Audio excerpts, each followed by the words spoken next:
Hey guys, Dark Humility here. You can always catch me at twitch.tv/Dark Humility for 6 to 7 days a week of Diablo 2 content, PD2, D2R, all manners of testing, all manners of builds. You can catch my PD2 and D2R video guides on my YouTube here.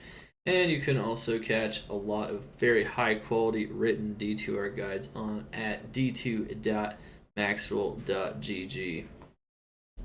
Alright, today guys, we have something awesome to bring you guys. We are in the process of concluding my PD2 season 5, my season 5 on Project Diablo 2. And we have pretty much done almost anything and everything you can imagine. We have tested 95% plus of the builds in beta. We've played a lot of hardcore using staff builds, so we've gotten to 99. Dungeons and tier 3 maps, group mapping, we've done a lot of solo mapping, we've done a lot of different druid builds. We've done declone, Wrathman, at least successfully on single player. We did Uber Ancients. We did pretty much everything. That's kind of where I come from. I try to experience as much of the game as possible. I just have a ton of hours in Diablo 2 and PD2 in general. We've played every season, and we just really enjoy playing this game, making content for Diablo 2 in general, and my favorite mod, PD2. This is my favorite mod. Project Diablo 2 is honestly Senpai something definitely converted me. I'm not even much of a mod person. However, Project Diablo 2 is a whole nother story. It's just the all the awesome end game, late game extra content, all the awesome quality of life, and so many more viable builds. And it just keeps getting better and better every single season. Just really awesome stuff in general.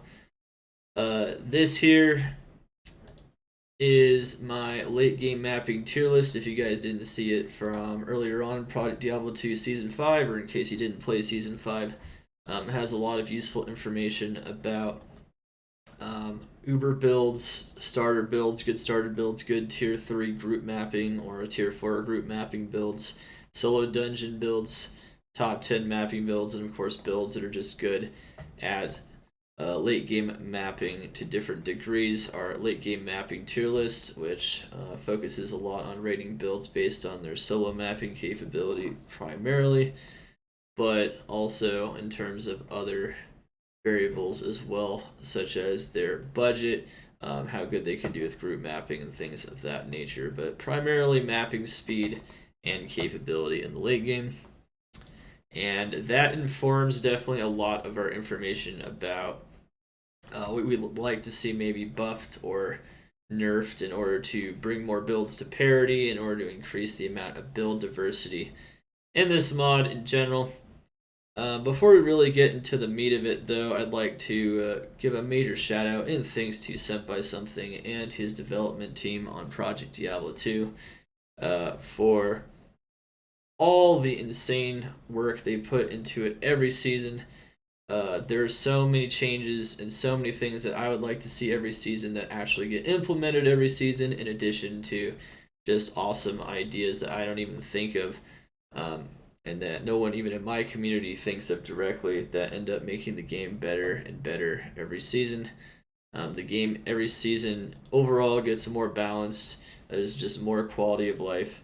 There's more end-game stuff and in-game mechanics. And every season, I feel like Project Diablo 2 is massively improving.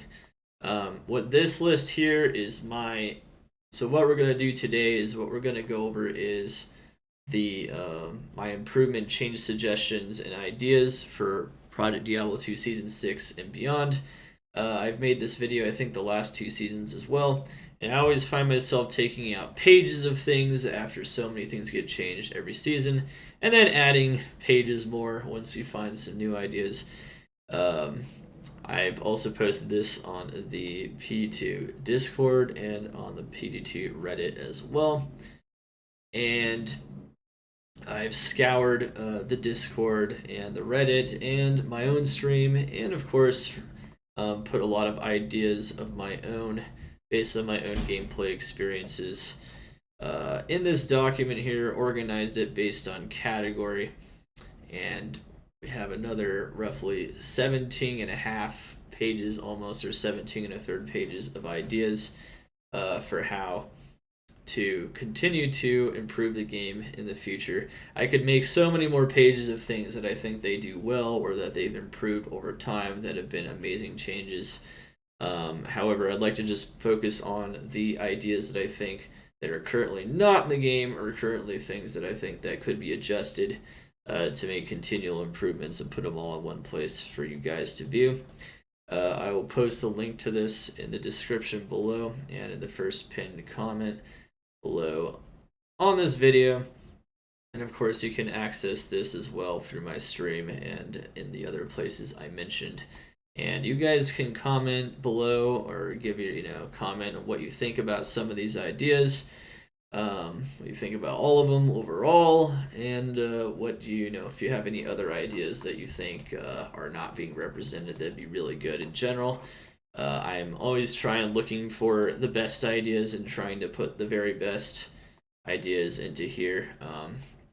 This is definitely a labor of love. I definitely really love this game, and I'd love to see it continue to improve so much, even more in the future. And I think this mod has potential to do this. I wouldn't put this much work into any other game that wasn't some version of Diablo 2 that was really good. I love the original game a lot, so I play a lot of D2R, and I know the differences between like D2R and PD2. And PD2, I play that a lot as well. I just really love Diablo 2. It's a game like no other, and I think it just has so much potential, and that potential can still be reached, and we can always push the boundaries farther every season. Thankfully, I think both D2R and PD2 are both improving every season, and yeah. But anyways, let's get into the best of the ideas for how I think PD2 can continue to improve. Let's start with what I think would be the really big ticket things, the things that I think would make the most impact if they were implemented into the game. Believe it or not, that's actually going to bring us past the balancing section in terms of like, what builds are going to be effective in endgame tasks or mapping and things like that. Because believe it or not, I don't think a lot of these adjustments, I think they definitely do a lot to improve skill balance and things of that nature, but they're probably not the very biggest ticket items. We will go over as much as I possibly can so that I can provide my own analysis, and so you can see why I have these points here and why I think the way I do about these being improvements or whatnot. I think the detailed analysis is better than just a bullet point, so you guys can understand kind of where I'm coming from. All right, so we have the first major bullet point, I would say, is under LOD areas and concerns what I would consider to be a bit of a kind of lackluster playthrough experience that kind of has been somewhat of a problem pretty much ever since, I'd say, PD2 Season 1.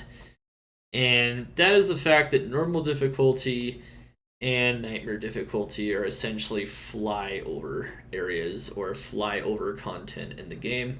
It's kind of like the equivalent of, flying over North Dakota in a plane.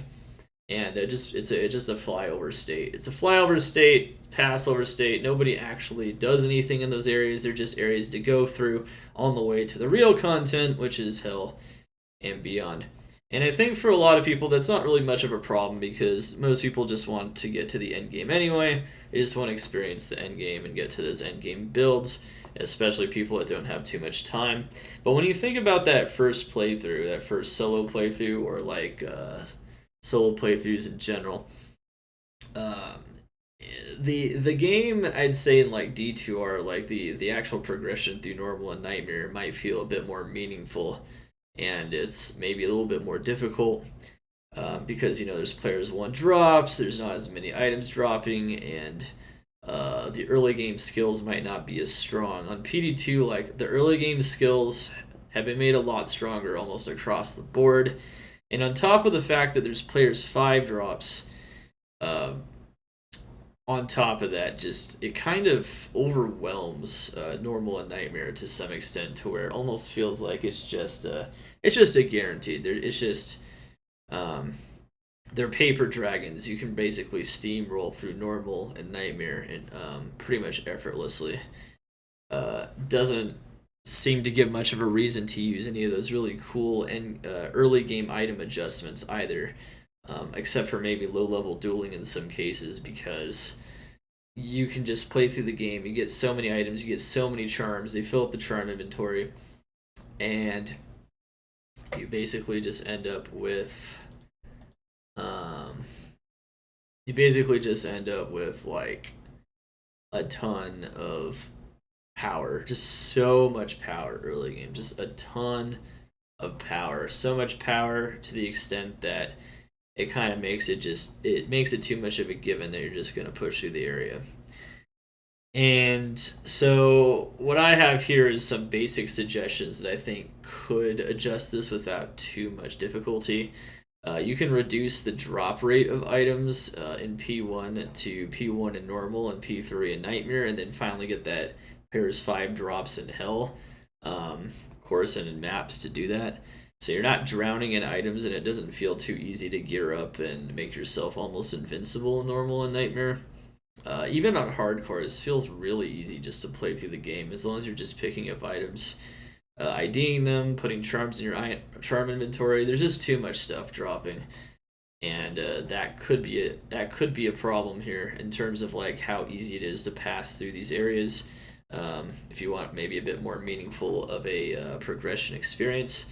Another thing that might make it feel too easy is maybe the monsters are too easy. Maybe you can increase the difficulty of the monsters. Maybe you could increase the negative res penalty in both normal and nightmare, maybe, to make it a little bit tougher given how many items are dropping.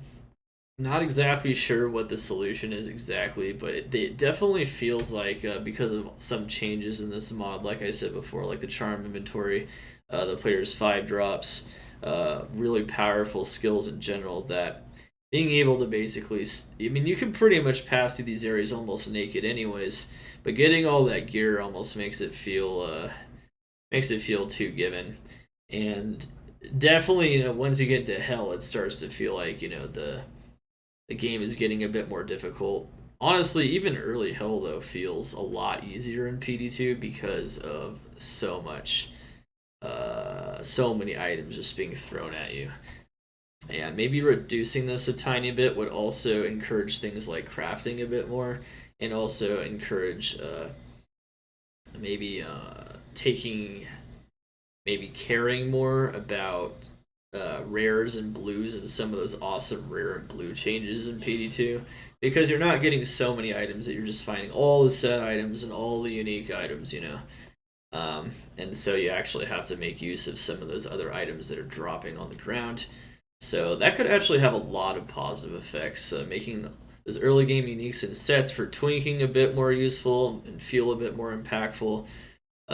Making just more of the items that actually do drop in lower player count loot settings for normal and nightmare difficulty also feel a bit more impactful as well, because you don't need that crazy drop rate until hell and maps anyway, when you're in the end game and trying to grind for those end game corruptions. So that might actually be really cool. I know I talked a lot about that, but I think that would actually have a very positive impact on the game just in general. Another thing I think that'd be pretty huge would be something regarding the tier 4 maps, the dungeons, and I know not everyone currently does them, especially on hardcore where death is imminent and it's very easy. However, I do like the idea of a very challenging group-focused content that requires different types of team comps, and it's very awesome stuff in general. But one thing that I think would be really, really huge here would be to make different dungeons like have different types of mobs that would require different kinds of builds and different kinds of comps to effectively complete. So it's not just the same thing over and over again. It's not just the conviction or a paladin plus the lightning furies on plus the summoners plus the curses plus the plus the DPS. It's not the same formula every time, and that is something I think Senpai himself has said he's definitely would like to do or wanted to do definitely at some point. And because you could have a dungeon with bloodbringers, right? That's one thing, and it can make it very difficult for melee characters. But having every dungeon be difficult for melee characters and favor casters, because it has a one-shot melee monster, might not be good. Maybe have a different dungeon that actually favors melee characters a bit more, and maybe punishes casters a bit more with things like maybe a blood mana curse, just really annoying and difficult stuff in general. Obviously, you have to balance the experience and whatnot around the overall difficulty of each dungeon, but it'd be really cool and it would encourage a lot more builds to be played, especially in the end game for that pushing 99 content. And you could have even the monsters themselves have different mechanics that require like playing around them and strategic gameplay instead of just like grinding it out like a map essentially. That kind of cool stuff would be very, very neat. And that would be the second thing I would say that would be really huge if somehow it came into fruition in Project Diablo 2. And while, obviously still keeping with the theme and the philosophy of Project Diablo 2 and just how the game is built in general. One thing that is kind of big, I would say, at least for me, another very big point. I wouldn't say maybe it's quite as big of a point as the last one, but it kind of has to do with increasing build diversity, kind of like with the dungeon thing, at least for dungeon comps. But when it comes to trying to like influence different kinds of builds being good at mapping and making it to where not every skill has to do a giant AoE to essentially be viable for mapping or to have a ton of AoE damage in general. One thing that could be really cool is that the rare maps would balance the MF percentage and the density and the experience and whatnot, and you'd have some maps that are like really laser focused on like one of those stats, and if one of those stats gets high enough, it'll actually cap like how high the other stats can get. So for instance, you could have a map that, it can get like 200 magic find and maybe like 50 density. And then maybe once a map hits like 150 density, it can hardly get any magic find.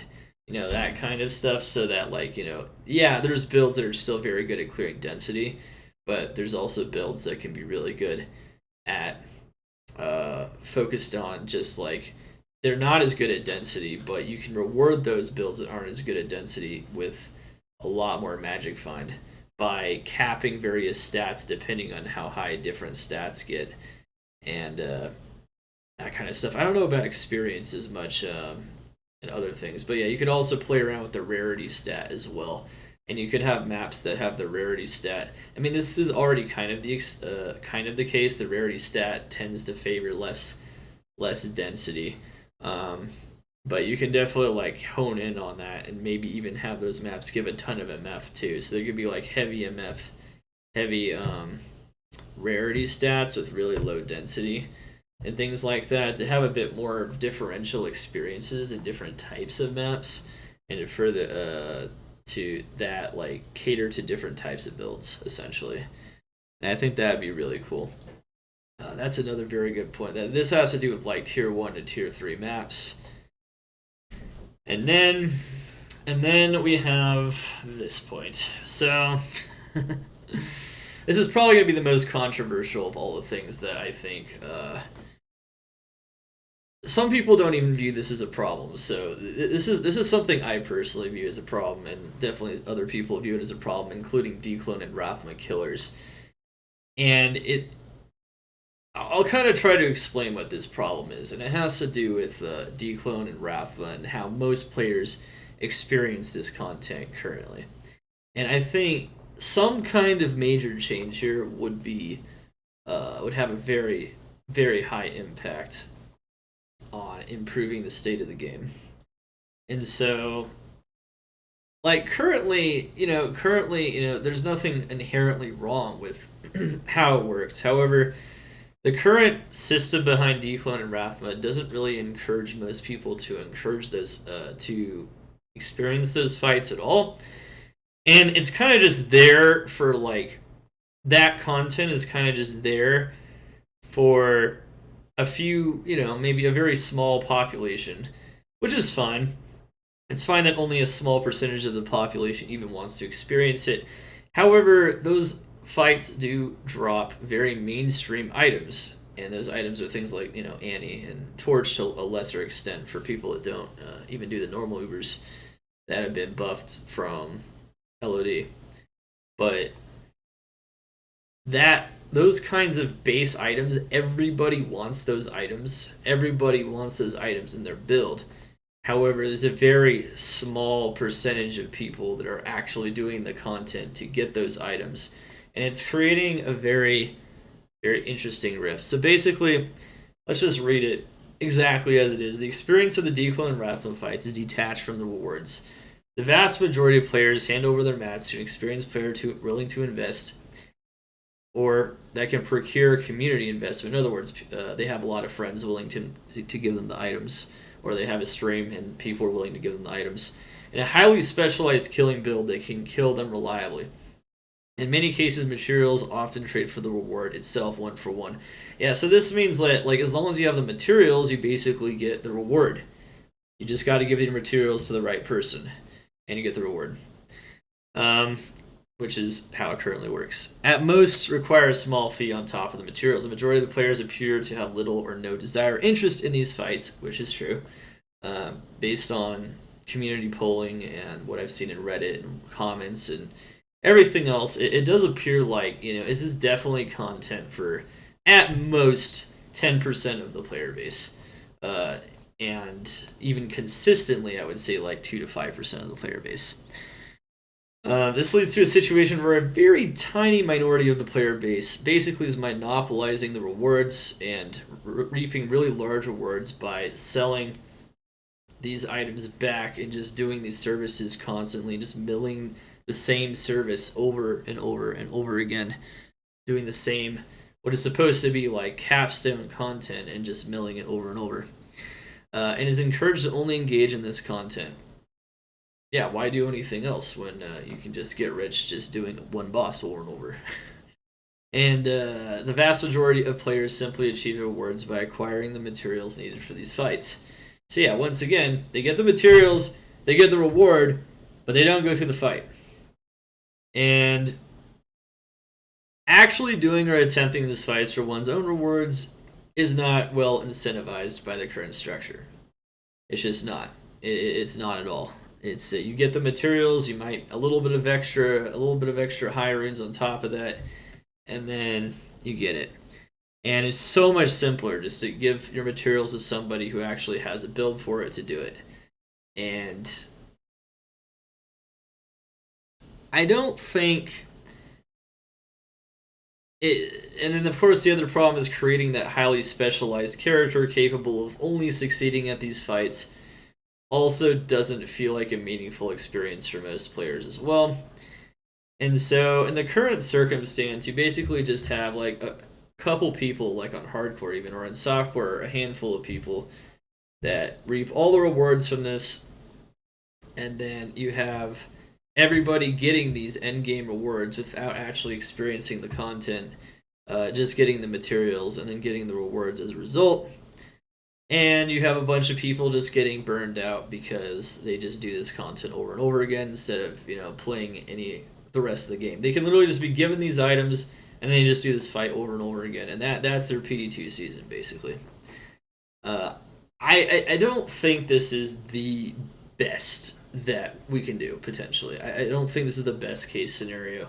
I think a better case scenario, or the best case scenario, is maybe since not many people want to do these fights anyway, maybe these should be like epic quests that, you know, don't drop annies or torches, not items that everybody needs, but they drop really awesome items, and some people do go for that content, and not everyone feels like they need the rewards from that content, but people will do it because it exists, and it is difficult, and it's an extra challenge. Um, so separating essentially the requirement for those like base rewards like annies and torches from those fights, kind of quarantining the declone and the Rathma fight and making it its own kind of extra mod based content that has nothing to do with the original game, and then of course encouraging people to play through the whole game, and to do that, to do those awesome fights and to get those crazy rewards potentially, and to show them off, and for other people to not do those fights because they don't need to. They can get them some other way. They can get the annies some other way. And so I think like what would solve this problem of like you have a very small cadre of people experiencing the content, but everyone reaping the rewards in terms of getting the actual quest rewards, and then only the small group of people getting insanely rich off of it. I think what we can do is we can kind of separate the content a little bit. And my first solution is essentially bringing back normal Diablo clone, which would, I think, be really good for community engagement in general. And it would promote a lot of community engagement, a lot of community togetherness, trying to figure out, trying to sell a particular material at a particular time. It doesn't even have to be an SFJ or anything, or a piece of gear. I actually don't even think that's optimal. It could be like a special material that has a certain drop rate. It can already exist, though, to some extent. It could be something like a modeled heal you have to sell like 10,000 times. Like, who knows? It could be pretty much anything you'd want to do. It could be whatever. And then you have this normal declone that spawns, like, using that material that is sold throughout the server, just like on the previous system with, the same difficulty as that declone, which is a lot more accessible for a lot more players. And Annie drops from that. The torch still drops from Ubers. And that content, which is a bit more accessible for more players, more people can actually experience. You can have that content drop the torch and the Annie. And then all this other stuff that can drop, like these Declone and Rathma items, you'd put behind Declone and Rathma. And you could also make the materials themselves, the mats themselves, not the actual rewards, but the materials bound on account, so that people aren't literally just like trading for materials and doing the fight over and over and over again. And so they're not just milling this fight. They actually have to, they have to experience the whole game as kind of like an epic quest to gather these materials, and they have to use the materials themselves to do the fights. And so they might even need multiple types of builds. They might need multiple types of things. But that's cool because they had to experience the whole game to do this. And since it's the same players, the diehard players that usually have a ton of time on their hands, that tend to do the Declone and Rathma fights anyway, or the people that have a lot of connections in terms of, groups that tend to do these fights over and over again anyways, you may as well make it to where they have to experience more of the game. They have to do more things to get the materials themselves, because they actually have the time to spend to do that. And then they can get those rewards, and bam. And then everybody else still gets all of the basic gear, all of the solid gear that you would expect to be able to get in Diablo 2 through the Annie system, the torch. You get to bring back some of the old content this way, and you also get to maintain the new content and make it to where, the people that are going to want to do this stuff anyway don't just get burnt out doing the fight over and over. They actually have other content they have to complete and do, and other types of farming they have to do, in order to do that in-game content. So there's multiple types of tasks that will keep them engaged in the game so they can get to those end game points, and it becomes a lot more special to kill those bosses too. It doesn't become something to farm. See, like, to me, Declone and Rathma aren't farms. You know, they shouldn't be a farm. They should be like cornerstone, capstone content.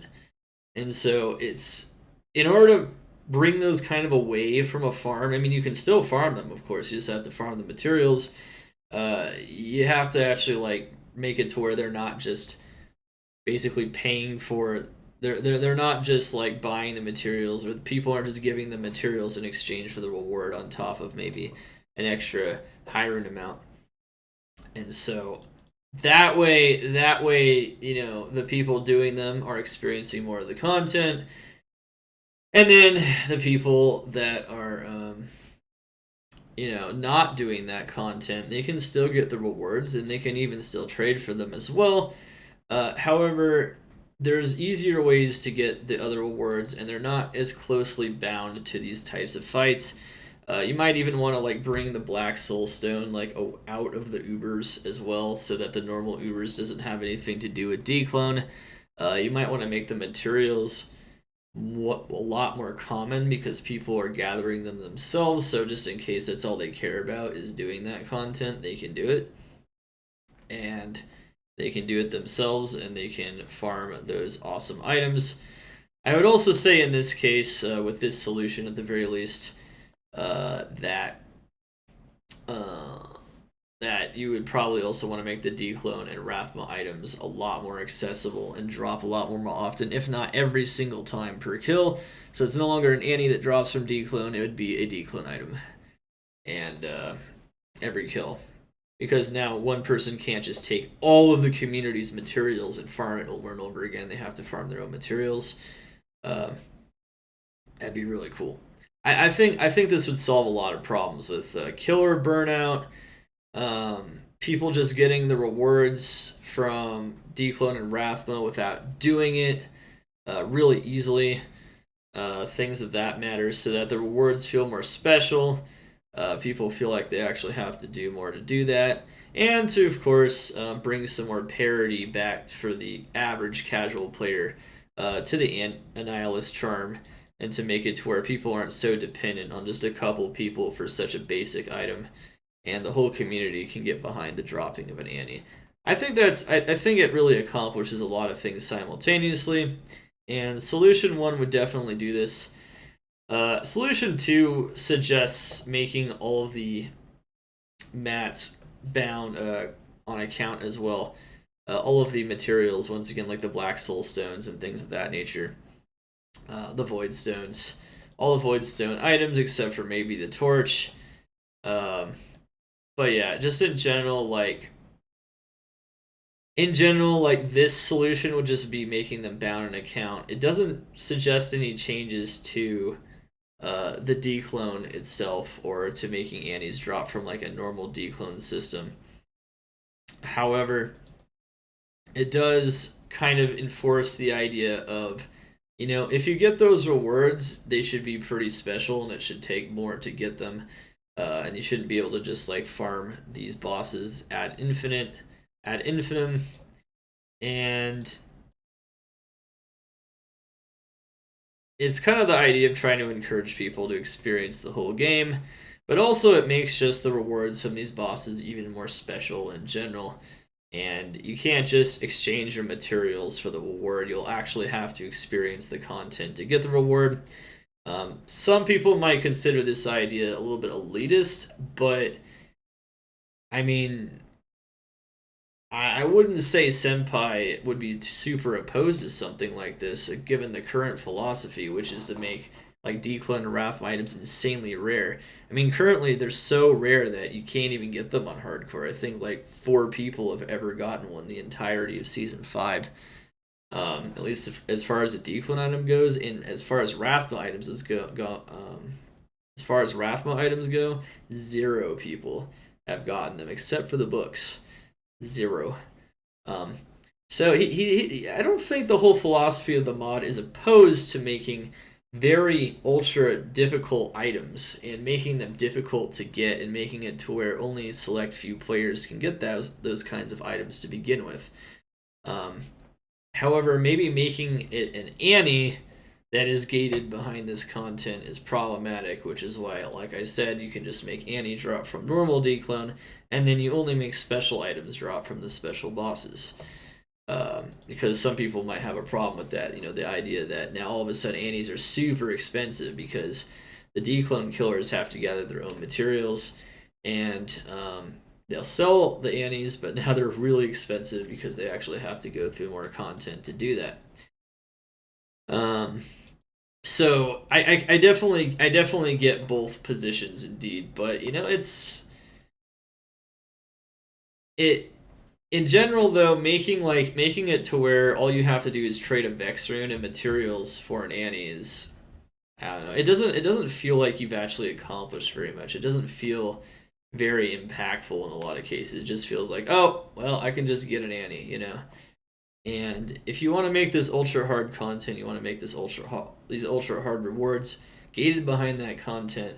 Um, Maybe you should make those items feel a lot more special to get, a lot more difficult to get, and in general, make it to where the people that do the content really truly get the rewards out of it. So it's not just but also to where they can't make billions and billions of high runes by doing it 50,000 times. They might actually have to do more content to make those high runes or to sell more of that stuff if they do want to sell them.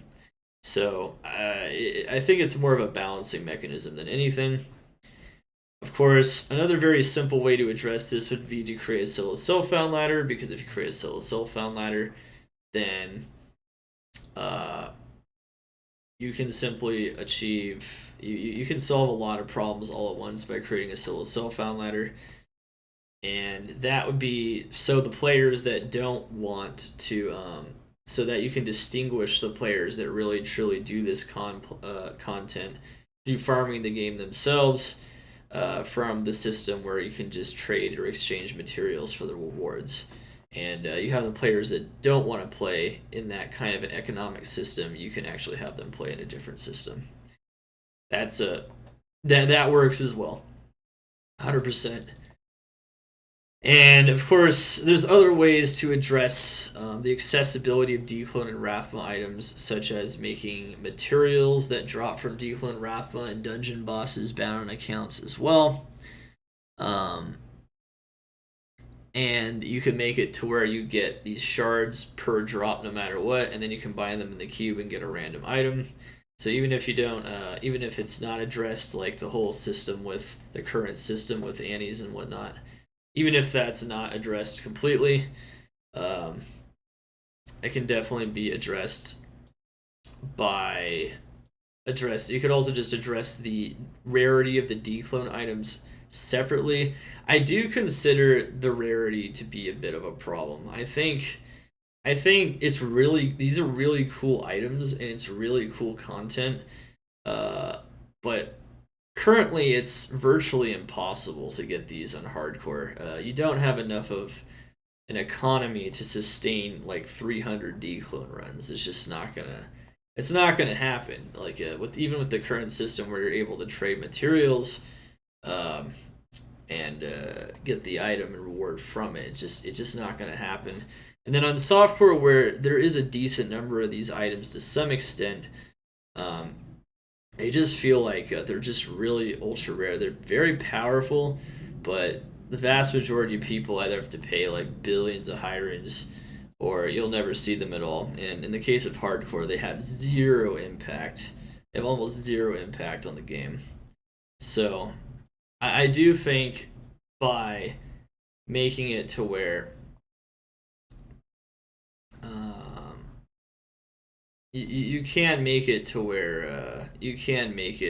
where they can do these kind of things. And if you made the materials bound account as well on top of this, and you made it to where if you made the Rathma and Declone materials bound an account particularly, maybe not the keys, but just the Declone and the Rathma materials bound an account specifically, you can you can make it to where like you can get materials or at least items from the Declone and Wrathma bosses every time, and it would feel very meaningful to do so. And of course, there's also a very simple solution as well, that if people are feeling like these items are already enough accessible on softcore and people like farming this one fight like 300, 400 times on softcore and it's not really much of a problem, you could just massively increase their drop rates in hardcore, and you can make these items somewhat accessible in hardcore. And given that you're putting your character in serious danger in every single one of these fights, that might make some sense. Actually, I'm not much of a fan of making it more accessible or making it easier for people to get items or hardcore, or incentivizing hardcore play by making it easier to get stuff, because I think the charm of hardcore is that the only thing that's different between hardcore and softcore is that you lose your character forever, and it's a challenge. And it's not meant to be a reward to play hardcore necessarily, it's meant to be a challenge. That being said, though, if this content is making zero impact on hardcore, it doesn't even make sense for it even to be a draw on hardcore to exist, unless it probably has maybe some adjusted drop rates for hardcore specifically. I think that's really the only thing you could do, unless once again you change the entire system, which I would promote to where, like, I'm not promoting deleting anything. I don't think these things are super. These suggestions are super insane. I do understand how they could be controversial, but I do also understand that, like, these suggestions I think do solve a lot of issues with, like, how I feel like people aren't, like, really getting maybe or experiencing enough of the game, or they're just getting burnt out and doing one thing. I personally really feel like something that really, like, increases or extends the season for me is the desire to make more than one build, and to make more than one thing, or to do more than one thing.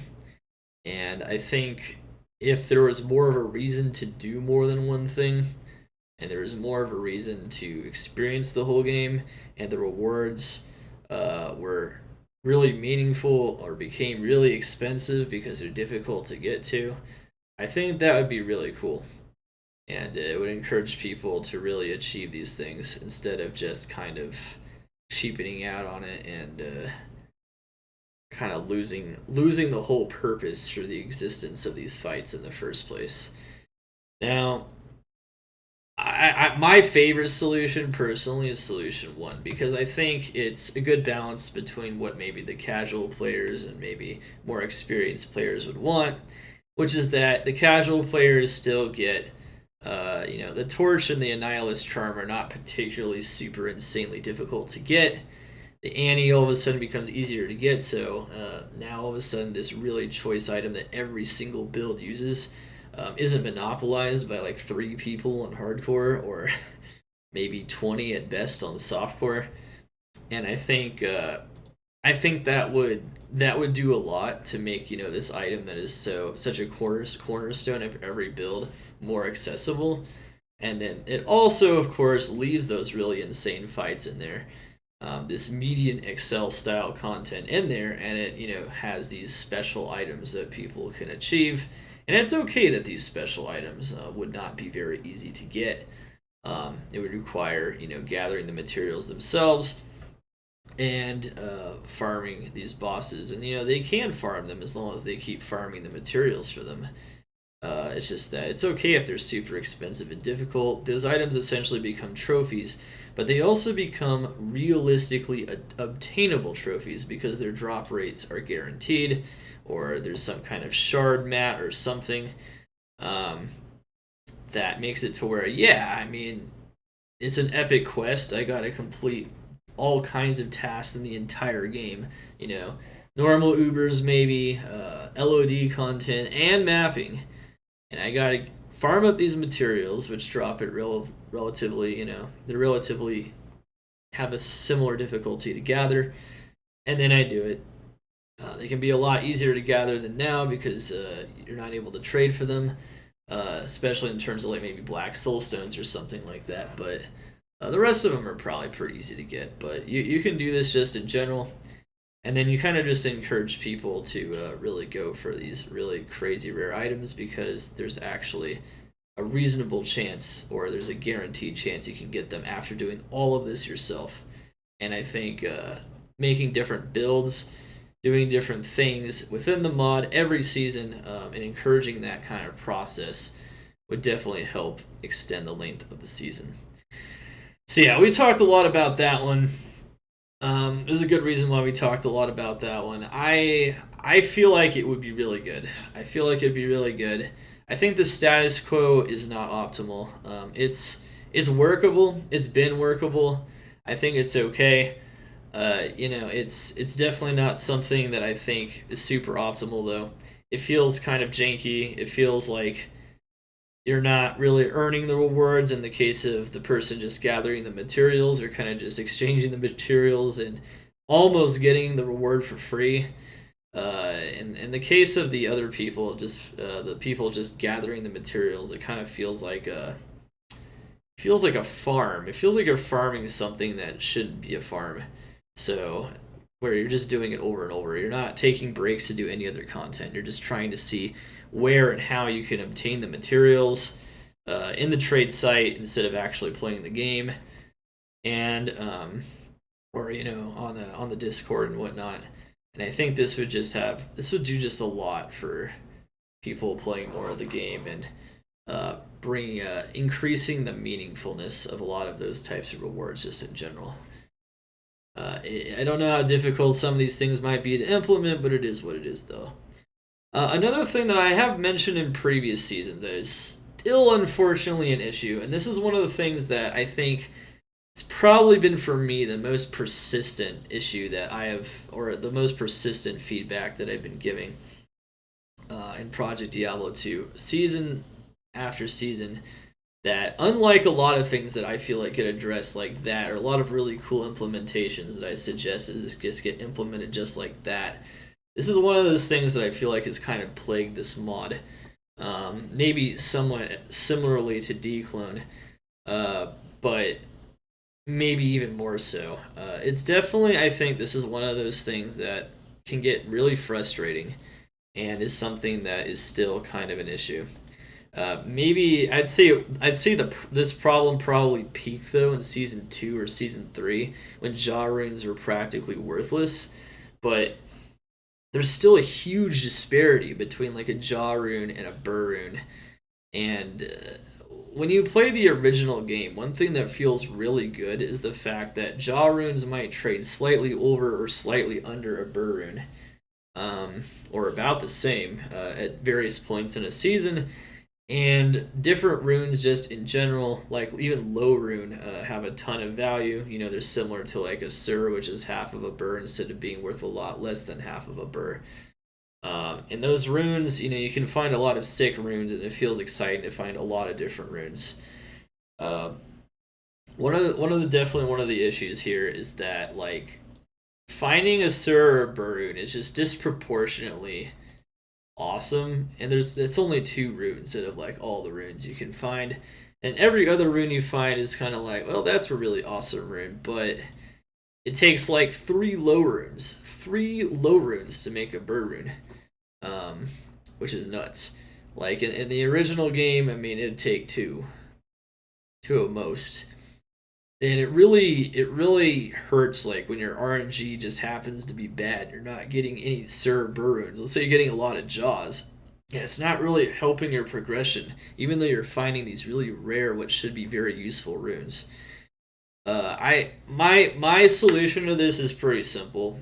I have a couple of different possible solutions, but I think you can create and improve on new rune words, make them better, that use chams, jaws, lows, vexes, and goals, and things of that nature, mal runes, maybe even to balance the trade values quite a bit more.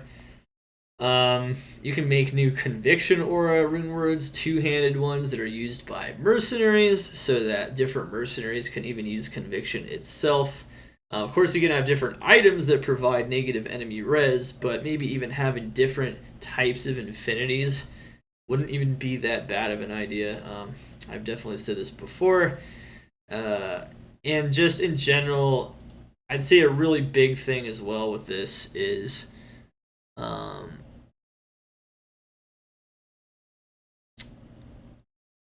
returning the vast majority of the rune words to their LOD values or even beyond, so that the runes themselves have more impact in their own value. In Season 1, they just started out really weak, especially considering how ridiculously strong unique items can be, the corruptions and things like that. And that's still the case. Unique items, in a lot of senses, are just getting better and better relative to rune words, and rune words just really need more power across the board to address this. This is definitely a point that is echoed by a lot of other people in the community as well. You really need. There wasn't a lot of reason for nerfing these rune words to begin with. A lot of these rune words have just been continually nerfed because they're cheap ways to, get to certain content like Ubers, but I don't think there's anything wrong for something being relatively cheap as long as it's not insanely cheap for killing Ubers. And making the rune words actually useful for some kind of endgame content, I think, is important for elevating the status of certain runes. The problem with burr runes is that the only rune words that are really useful for endgame content currently are burr runes. Think Wrath, the best way to cast amplify damage. Think Infinity, which is the only way to get Conviction Ore, which is the most reliable source of negative enemy res, which is extremely important. Pretty much almost every other rune word is either highly optional or just straight up outclassed by all kinds of corruptions on all kinds of items. And I mean, to some extent, Enigma has some utility as well, but and like Fortitude and some things like that, but they just don't feel quite nearly as impactful as in the original game. And because of that, the value of the runes themselves relative to the only rune words that feel quote unquote nearly necessary, almost necessary, which are burr rune words. Oh, I forgot about Beast, by the way. That's the other one. Beast is another huge one. Beast is used for all kinds of builds. So yeah, like Beast, Wrath, and Infinity are probably the most made rune words in the endgame, and they all require a burr rune. That's just the problem. That's as simple as the problem gets. There are ways to do this. It will definitely take a lot of rebalancing of different rune words, bringing rune words back to their LOD values, D2R values in some cases with some of the new ones. And just in general, maybe making some of the new rune words that currently exist or the new rune words that were created just even stronger, so that those other runes do feel like they're doing something that's very important, so that the burr runes don't just take control of the market. It's very difficult to deal with rune values when people only want certain burr runes, and that goes for, even if the other runes have their stated values, some people will only want burr runes in a big trade because they're the only runes that are like that people are actually going to make anything with. And Sur is half of a burr, but it's also like part of Bramble, which is also one of the other rune words that actually still has impact. So it's like it's just so much weight towards the half of a burr rune and a burr rune, and it's definitely something when you trade, it definitely can be improved. So I would say addressing kind of rune value and rune word disparity with other items, addressing kind of the massive economic imbalance in some of the incentives to do the endgame content for Declan and Rathma especially. Some map balancing mechanisms, some dungeon diversity, encouraging things by having just different kinds of dungeons and different kinds of monsters, and overall, maybe addressing just how face roll normal and nightmare difficulty are. I'd say those are like probably the top five things overall. I would say. Um, that would really make a major impact. Creating a solo self found hardcore ladder, I would say, would also be a really major thing in terms of this as well. So, like any kind of solo self found ladder system, I don't think would have a very negative impact on the community. One thing that some people say is that it would take too many people out of the trading economy for softcore and hardcore.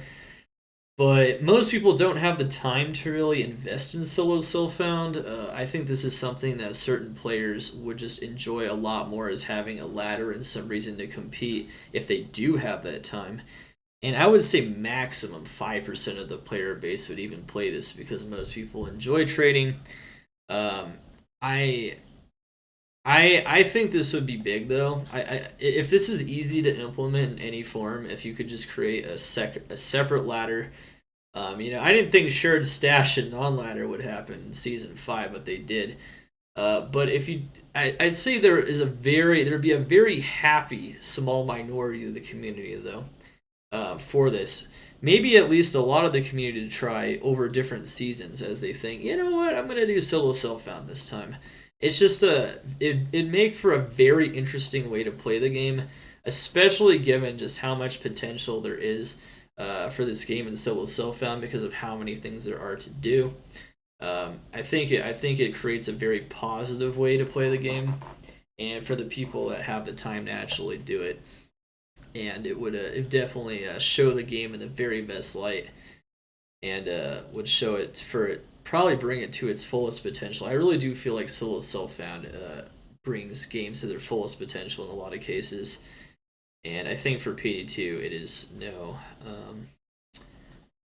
no exception. I would love for something like this to be in the game. I would love to compete on a solo self found ladder, especially as a content creator, who plays the game almost so much. It can be difficult sometimes. Just like playing the game and not feeling like a lot of your own progress is your own because you have a lot of people helping you out or whatever. Um, Maybe just doing it to where it's like we can show people you can just play the game from scratch and you can accomplish incredible things, and it would encourage that kind of mentality among a very strong minority of the player base, and maybe even encourage other people to try it as well. I don't know how you'd implement this. I mean, in general, solo self found. I mean, it's something in PoE.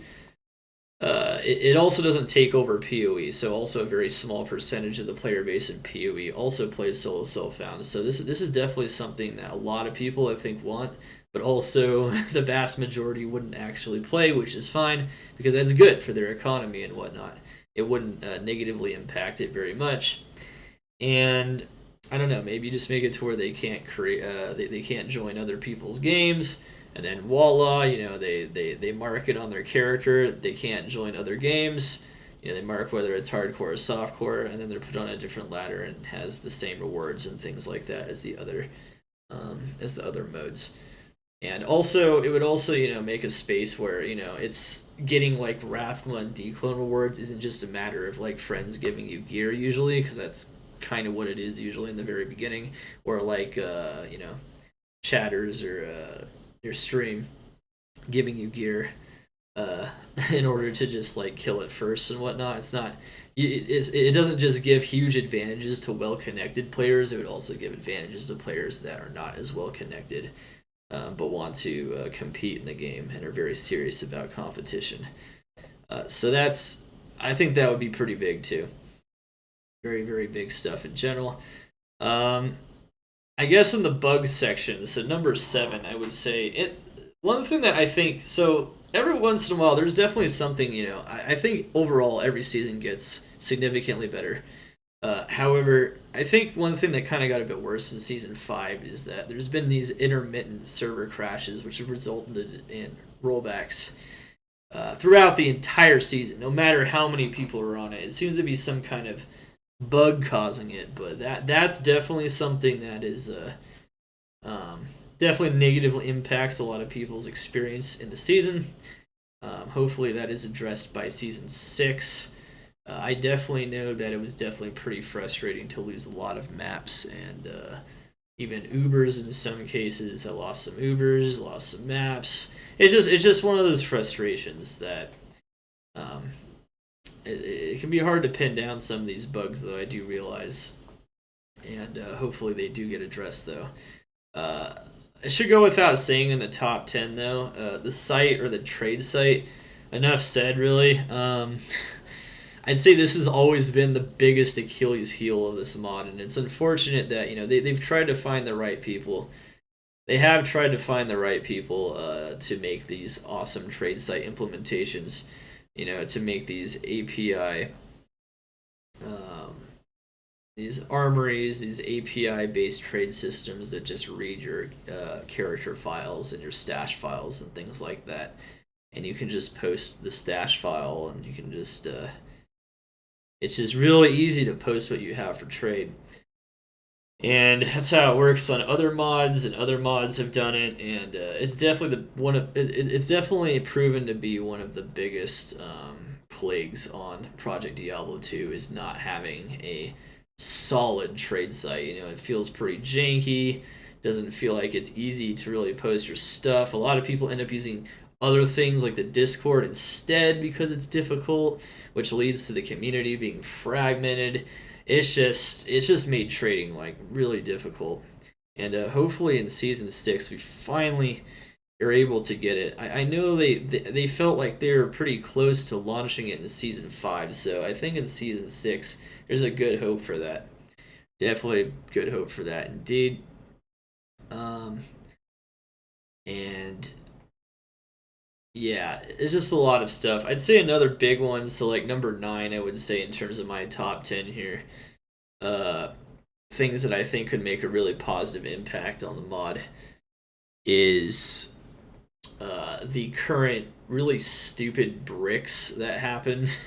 Like you get caster bricks on melee weapons and vice versa, and being able to maybe create more slamming or more item categories for slamming, like separating caster versus melee weapons, and maybe even different types of other things too, would go a pretty long way, and removing maybe certain slams in general and kind of just consolidating them would be a whole slam reform system would actually be pretty nice. In general, I don't think there's anything incredibly wrong with the current system, because it makes those GG slams even more special because they're harder to get. But getting really troll useless slams, like having a whole, like half of the slams just be troll on your item, yeah, it's maybe a bit much. And I think that is something that Senpai has already said that he is planning on doing for season 6. It's been on the back burner for the last couple seasons, but I think that might happen as well. I'm definitely looking forward to seeing if that does indeed end up happening. And very, very major thing in general. And I'd say probably the other thing that would be incredibly, extremely impactful would be probably making some kind of mercenary, or the mercenary being able to have some kind of debuff on fire and cold damage, so that group mapping isn't primarily focused around lightning damage, especially we're talking like tier 3 group mapping. Dungeons already kind of make the use of multiple elements pretty well. However, that would be really cool to maybe see something that, because there's so many different debuffs for lightning damage, especially with static field added in the mix, and it'd be kind of interesting if maybe a way to even further make Act 3 Mercenaries viable might be to have some kind of benefit for like fire and cold damage specifically, maybe even poison damage to some extent. I don't know how you would do it. You could even create another mercenary, I suppose, but that'd be really cool. in general. Anyway, those are the really major points. There are so many ideas here overall. I can kind of just like I could go over the rest of these fairly briefly as well, in case people are interested. I do think that so many skills have been reworked or reformed to such an extent that in the past I've actually had more suggestions for balancing skills and things, and I actually feel like this section's gotten smaller, just because they've done such a good job at like reworking skills and everything every season. One ability I feel like that's still pretty lackluster though is Blades of Ice and the Assassin. Dragon Claw, still pretty lackluster. One thing that I think could be really cool is to make Mind Blast a bit more interesting. Maybe like if you're just spamming the ability over and over, it increases in radius, so you have a reason to spam it. Um, and if like to sit there and spam it, once you move around, your radius decreases. So it can actually be like it could increase the amount of ways to play the build potentially. You can make the radius increase due to that. You can make maybe some kind of damage scaling, kind of like Dark Pact maybe, as well. Like the more times you Mind Blast like one enemy, the more damage it does. Um, could have some very interesting things with Mind Blast. I think making Mind Blast more interesting would be nice. It's already a strong ability, but a lot of people consider it a pretty boring ability, so making it maybe a bit more interesting would be pretty cool. I don't think anyone would contest this. I think there's one particular ability on the assassin, on the entire assassin, that I think is kind of out of control, which is Wake of Fire again. It's not the first time this skill has been out of control. It's not as out of control as it ever was in the past, but it's still a huge outlier in terms of how powerful it is. I think just by making the range what it is and making it like have as much AoE as it has is just too ridiculous. Other abilities just have a lot of problems competing with as much AoE as this ability has, and it just can't have as much range as it's been given in Season 5. I think there might be ways to improve this ability in other ways, but I don't know, maybe by making it attack more frequently but over a smaller area. I'm not exactly sure, but I think this ability has been overtuned again as of Season 5. It's just too dominant. Claws of Thunder, it's just used for just way too many things. Just way too many things. Even Ubers, believe it or not. Like, I think D-Clone, man, yeah, it just does a lot of stuff too easily. Claws of Thunder, I thought I saw a pretty neat idea about Claws of Thunder changing it to yellow dots instead of white dots to differentiate it from Tiger Strike. I think that'd be kind of cool visually. On to the Sorceress. I think there's a lot of like cool ideas for how to make Inferno a bit more interesting, like maybe providing an enemy negative fire resist debuff, maybe having it make a pentagram instead of just one continuous stream, maybe multiple streams. In general, though, like it doesn't really have much of a use for what it currently does, so it might need some further rework if we want to make that ability something people are actually going to want to play. Same thing with Blaze. You can maybe make focus on it, making it more of like a fireball that also does damage to monsters in its wake to some degree, and maybe focusing a bit more on like intermittent explosive damage. Not exactly sure. Frozen Orb. One thing I've always wanted in Frozen Orb is like an adjustable range, so you're not casting it at the same distance every time. I think that'd be really cool and would make a lot more people enjoy that ability. Glacial Spike AoE can be increased. I think that'd be cool to actually make this skill get some actual use, is to make it like spread a bit more. It definitely needs to hit more things, I think, especially in a map. Ice Blast, kind of the same thing, just needs to be a bit more impactful in mapping in more situations. Like Ice Bolt already is used for bosses, and it's very powerful against bosses, but not so much as other things. Cold Enchant is kind of just there. it's fire enchant that does all the damage, and cold enchant can give you some cold damage, but you can get that from a charm. I'm not 100% sure what the best way to fix that is, but um, yeah, maybe making it to where like you can't have both types of enchant simultaneously on the same character, and one replaces the other. And so you can actually make cold enchant really powerful and fire enchant in case people want to play bow builds in different maps. I'm not actually sure. Um, make so one thing that could be interesting is make shiver armor and chilling armor just have much bigger AOE when you are struck. That could be kind of neat. I really want to make shiver armor viable. I think that'd be kind of cool. Hydra is honestly, unless you're using it against declone like lesser Hydra or maybe Rathma, it's kind of useless now. It's just been there's been a lot of focus on its ability on this ability's performance in those high end fights, but not so much like for like mapping. Hydra is just really weak compared to almost every other ability for mapping and stuff. Maybe allowing there to be more Hydras out like D2R, maybe making it more responsive definitely could be very good. Certain sorcerers builds became so, and now of course for some nerf suggestions, and I hate over nerfing. So if these are your favorite builds, like with Wake of Fire or in this case Lightning or Nova and things like that, I love Lightning, but um, in general, it's important to understand sometimes when something is so strong that it's really fucking up build diversity, for lack of better words, and making it to where people only play those builds and don't want to play other builds. And they don't feel encouraged to play other builds and to try different things because they just work so freaking well at generating currency or whatever they do.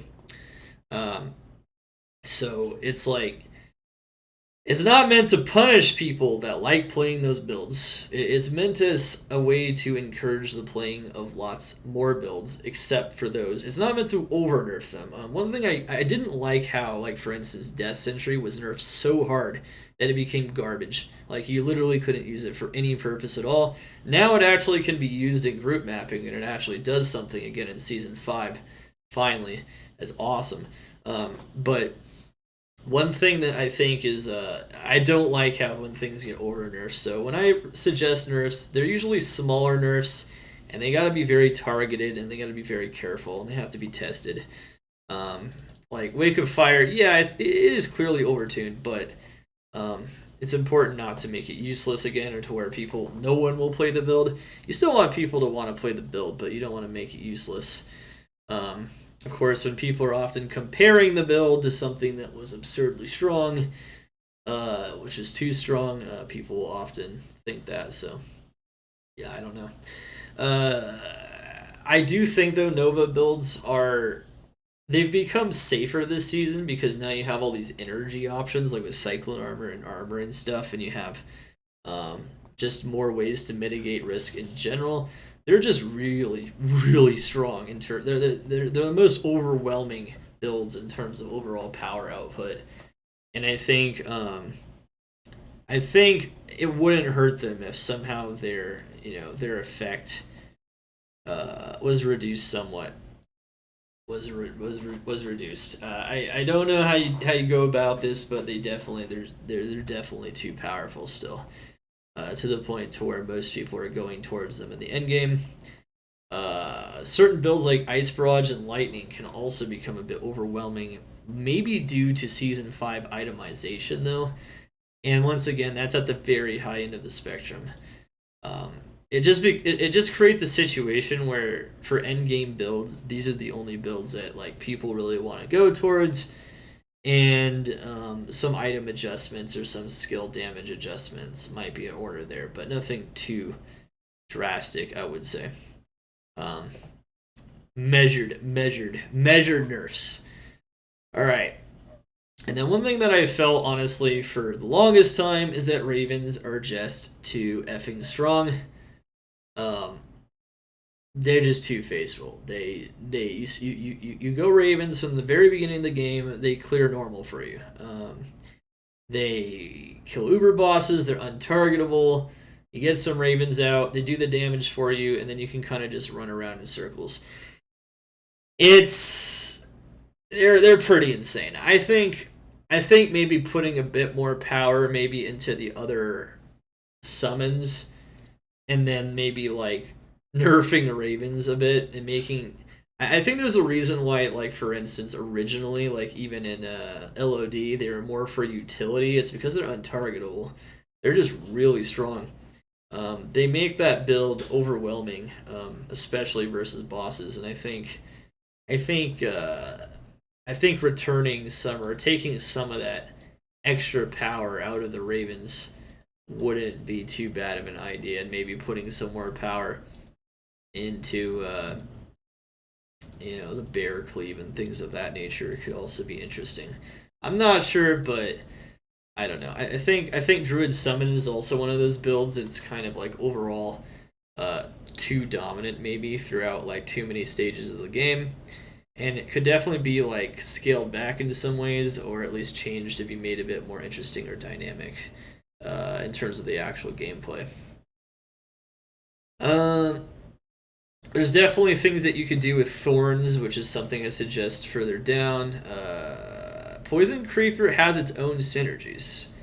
It has the potential to be viable, but it needs to be more responsive. It maybe needs to do a lot more damage. At least it needs to scale into the late game with more damage, because it already does decent damage in LOD content. So maybe it just needs a lot more ways to get that damage, but I think it's possible. I think Poison Creeper could become a thing, and some people I definitely would love that to be a thing, maybe more than I would. It's just something that has potential. It has its own synergies, so it's ready. It's ready.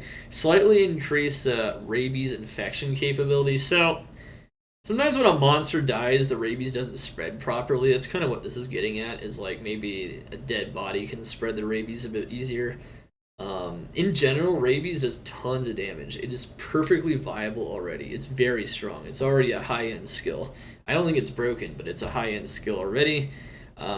Sometimes it's really annoying to use, though, especially in low-density situations. You pretty much need to use it against high density. There might be some ways to make it to where it could also be used in lower density.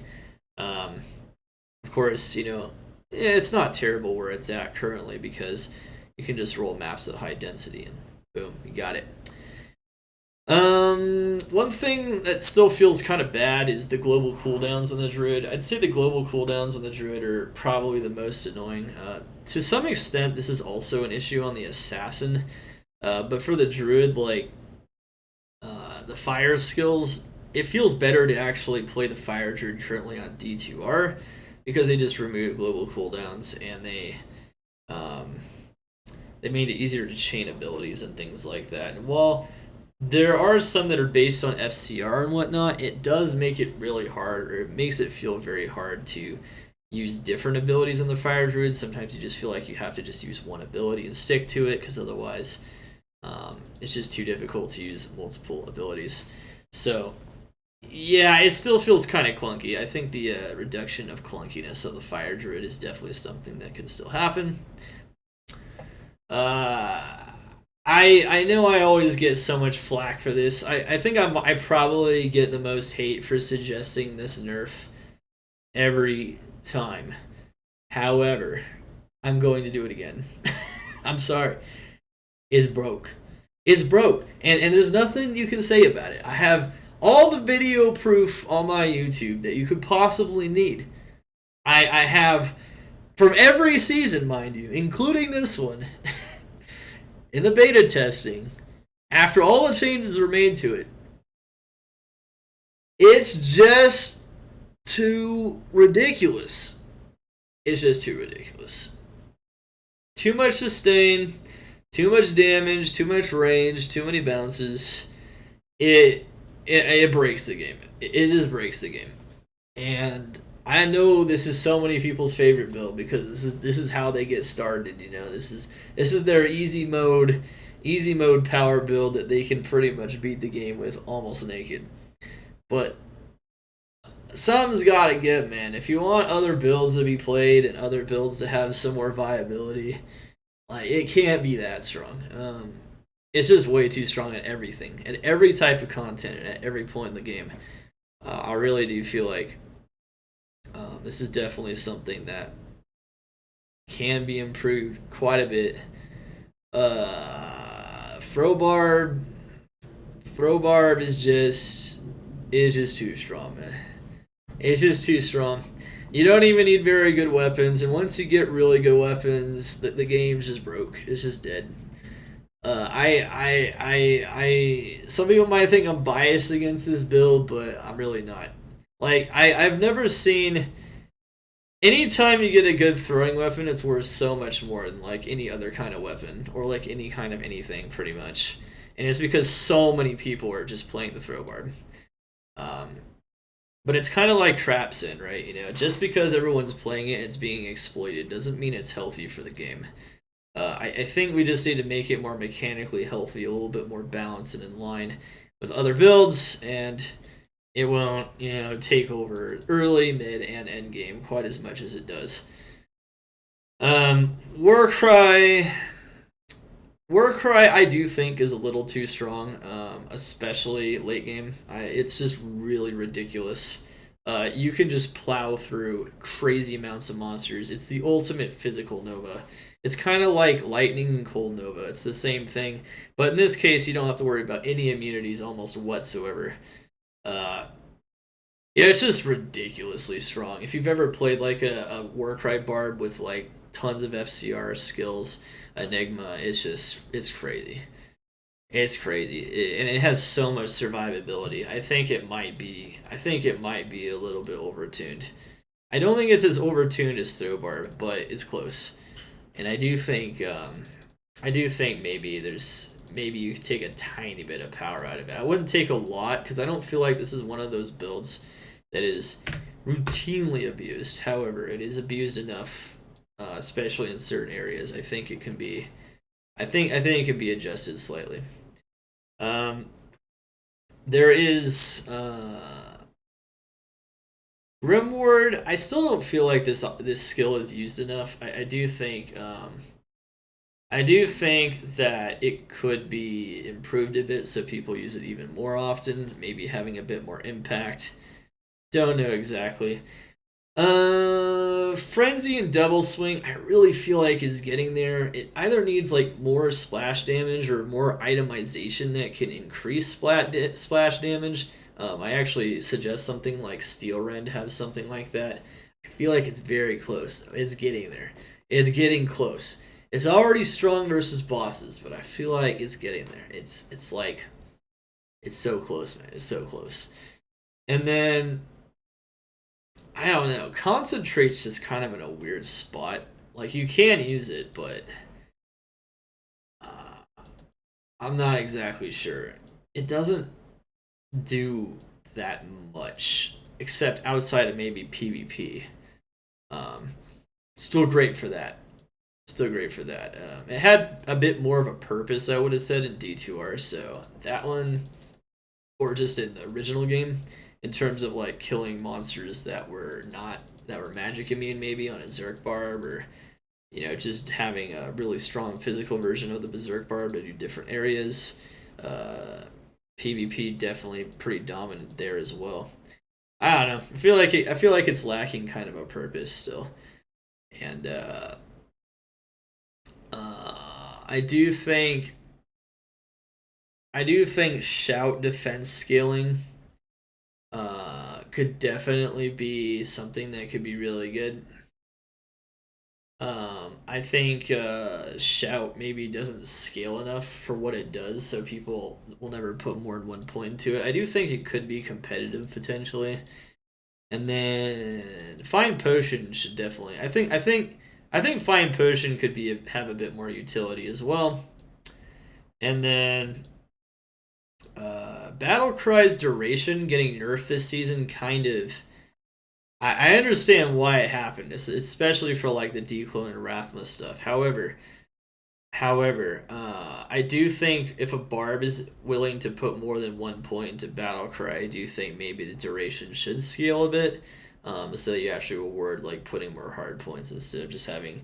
And it differentiates the barbarians, for instance, from the people that just have CTA, and so CTA people just get the 5 seconds, which is fine. I think I think barbarians should be able to make it a bit longer though. That would encourage more barbarian type builds there. And then this has been an issue continually. I don't think this has ever been a high priority, but if you are able to save multiple iron golems between games, you could definitely make the multiple iron golems a lot more of potentially its own build. It definitely has a lot of potential to be really awesome, especially with like getting different iron golems by using different items. They would just have to be a bit more durable and would have to persist between games, and this is just one of those things. Skeleton mages, I think, could maybe have a bit more variety, and maybe be a bit more powerful still. I think they're close. Archers are very squishy. I think they could be a bit more tanky. And with the nerfs to the tankiness of the normal skeletons, I think we're in a better place this season, at least in terms of as far as that goes. They're not as ridiculous. Arguably, revives might even be too tanky. So, like, I'm not exactly sure. There's definitely, like, the tank balance is like people are playing like these different builds for different reasons, but the tank balance is definitely something that could use a bit of an improvement on different summons. And then there's a bunch of things about like curses and curse mastery here where I was kind of like, okay, this actually I was actually inspired by reading some of Toadflax's suggestions. And I think it makes sense that possessed monsters, which currently literally cannot be cursed, can be addressed by like a max curse mastery. And that like the radius, there should be a reason to maybe spend more hard points into different curses besides amp and lower resist by maybe increasing the radius only with hard points maybe, or with curse mastery. And also making curse mastery create a priority for the necromancer curses, so that people that are trying to use really powerful curses as a necromancer aren't getting overridden by item curses from either other players or by mercenaries. And so that they're not just overridden by default. I do think curse mastery, it also makes sense thematically that if you mastered curses, your curse should not be able to get overridden by other curses that are lesser curses. I think that'd be pretty cool. And then I think maybe making like bone spear and teeth a little bit more responsive, and by making them maybe debuff magic res using like certain mechanics would be kind of interesting, and maybe making them slightly more dynamic as well, and maybe more capable of more content than just solo mapping tier 1s for the most part, which is kind of where they're at currently. They're very strong at certain things, they're very strong at certain maps, but maybe making it a bit more versatile wouldn't be such a bad thing. And as for the Amazon, freezing arrow needing a slight damage nerf at mid to high levels. I think this skill is just really dominant when it comes to starting, and it's just one of the strongest mappers in the end game as well. I think maybe with some small nerfs to mavs and maybe some buffs to the like really like more difficult items, including ice, which is a rune word. We talked about the rune word situation, especially like jaw rune words, maybe making the rune words more impactful as well would be really, really good. But yeah, I think there could be definitely some adjustments here that maybe make it to where freezing arrow is also not the only elemental arrow ever used. I definitely think it could be at least brought. There could be more parity brought to this ability relative to other elemental arrows. I do think a really good way to adjust Lightning Fury to where it's not just like a group mapping terror and like a really ridiculous potentially as a solo mapper would be to buff the damage and to buff its scaling with skills. Uh, but maybe to reduce the number of bolts to a medium zone. It's never been in this medium zone, even in testing. It's always been like either 10 or 14 bolts. I think 12 would be like the perfect medium. Like 10 was like 10 was like almost there with the old damage, but it wasn't too strong. I feel like if you had like more damage with like 12 bolts, you would finally like balance this ability around its weaknesses and strengths. Increase the damage of magic arrow and or range. Yeah, I think magic arrow needs a bit more juice. For the purposes of like declone, because it's just 2 face roll and declone, maybe reduce the damage of plague and poison javelin, but increase the range of the ability slightly to help make it even better at mapping. It's already really good at mapping, but you can make it even slightly better, and then you can maybe decrease how face rolled is for declone and Rathma, maybe make it take a little bit longer to actually kill them. I'm not actually sure, but this currently is like one of the safest, if not the safest, declone build.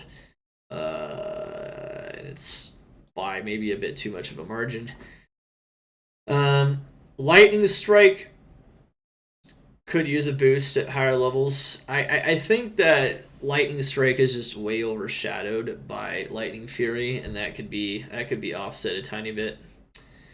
Explosive Arrow could maybe use an extra AoE, something that makes it special, so that people aren't only using Fire Arrow or Immolation. Maybe having like a special effect of some kind. Fend, I'll be honest, like the one Fend in D2R is currently a lot more responsive because it just has a lot more attack speed and has better attack speed frames. I think they could do the same thing on PD2 and make it to where it's a lot more fun to map with or to play just in general. Because currently Light Jab is just like dominant as it was earlier, but now Fend actually feels good in the other version of the game. So yeah, maybe like improving Fend there would be really nice. And then a rumor they could allow more decoys instead of just more Valkyries. That could be interesting. And I'm a big fan of returning some of these stat scaling somewhat, like returning like the dex scaling for physical bosons. I think going really glass cannon is really cool, and it can reward different kinds of stat allocations, and it really makes those physical bosons potentially extremely powerful, but extremely risky. I kind of like that. I think it was kind of nice. But having the scaling where it currently is, I think it's 1.5 to 1 instead of 2. I think that could also bring those builds back to where more people will actually enjoy playing them again. So just putting that deck scaling back, I think, is all they'd probably have to do now for multi-shot and strafe and things like that. And those builds would be like in the perfect spot. It's hard to get them in that perfect spot, but it's kind of hard to say. The Paladin, man, what do I say about the Paladin this season? The Paladin. The Paladin has, I'd say this is definitely the weakest showing for the Paladin ever. Even in PD2. So like we're not just talking on D2R or PD2. This is definitely, I'd say, the biggest problem character in terms of like where season 5 balance ended up. And it really just came down to like over nerfing Fist of the Heavens. Certain skills like Sacrifice don't feel unique enough. Maybe having a different mechanic added to Sacrifice and make it more interesting. Vengeance definitely is one of those skills that did make the Paladin interesting, but you could encourage points instead of just elemental damage, some skill points as well, maybe by improving like the range on it or something, some kind of added incentive. It feels like it's close to where you'd probably want it, like really close now. Like it's really good though. It's a good ability now, and I think some more dynamism there would be pretty nice. Defiance, I think passive DR would actually be kind of a cool idea for the Paladin. Really cementing it as a really tanky class, considering it doesn't have summons, it needs to be tanky, so maybe something special with Defiance. Conversion can do a couple of different things, which I suggest here. I think conversion could be made more interesting for sure. I'm a big fan of that. Um, Holy Light could definitely be more impactful in terms of healing. You could have like multiple healings of multiple like within like an area, like a targeted area on the screen instead of just like the whole screen with Holy Nova. Can definitely make it a bit more unique. Thorns, definitely same thing as Spirit of the Barbs. Like I have an idea for how to make those skills more interesting. It's kind of like a storing damage type thing and like an explosion. I think that'd be really cool with those.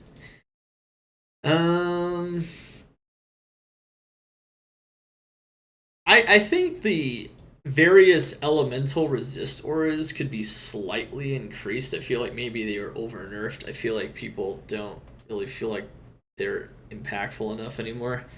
I think they could be made a bit more impactful to kind of give it a bit more juice. I think Blessed Hammer might be finally in a good enough spot, but there's not maybe enough ways to like reduce magic resistance, which might be the problem with that build. But overall, it's still very strong.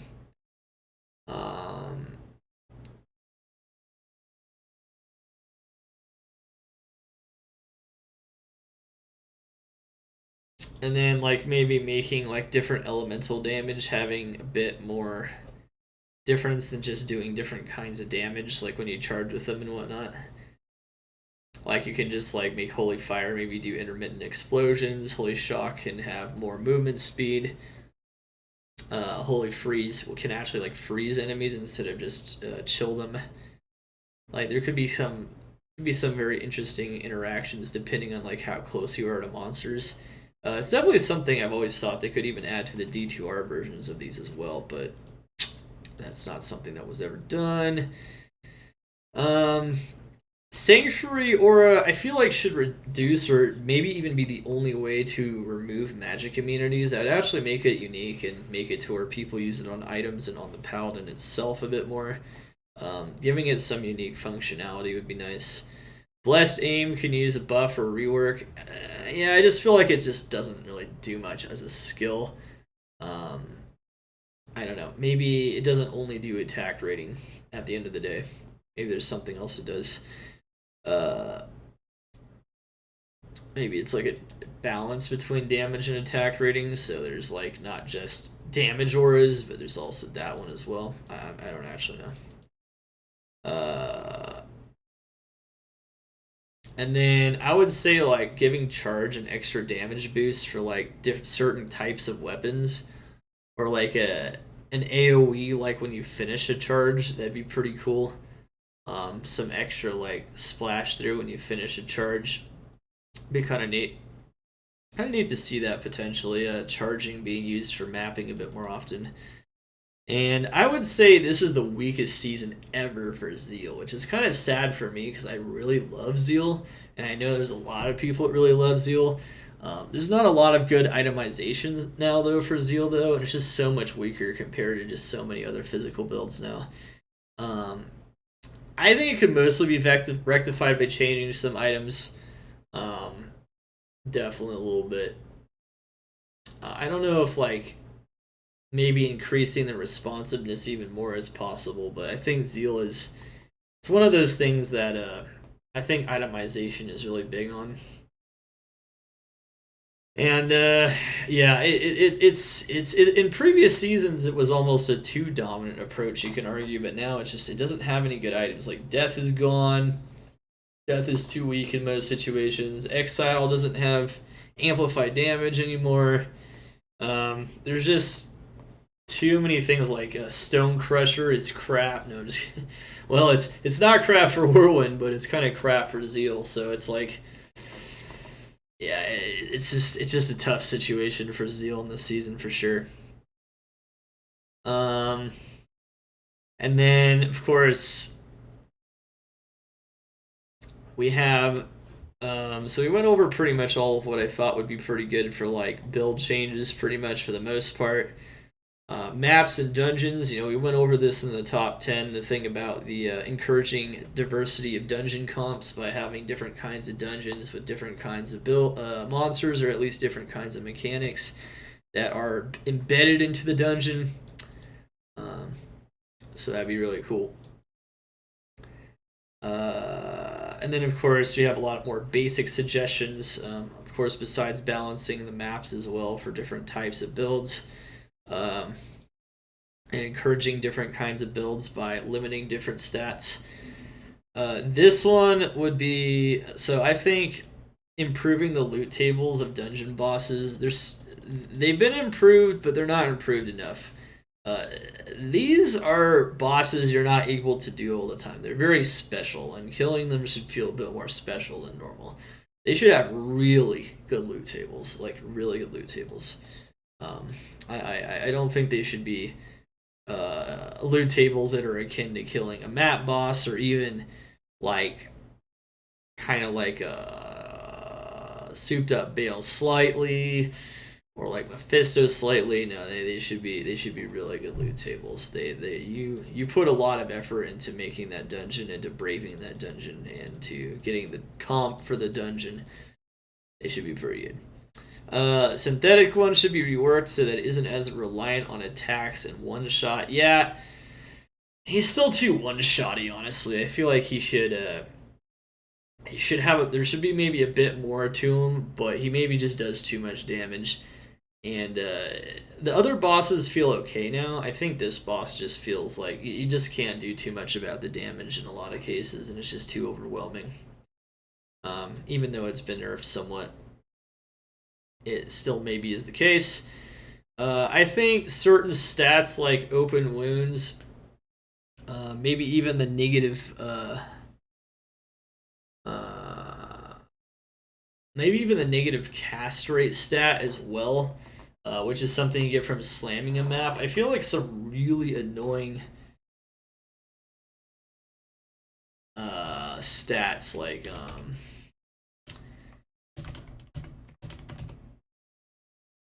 I think some of those stats are so annoying that they should just give you like even bigger boosts to density and things like that. They're just really annoying stats. People just still avoid them like the plague.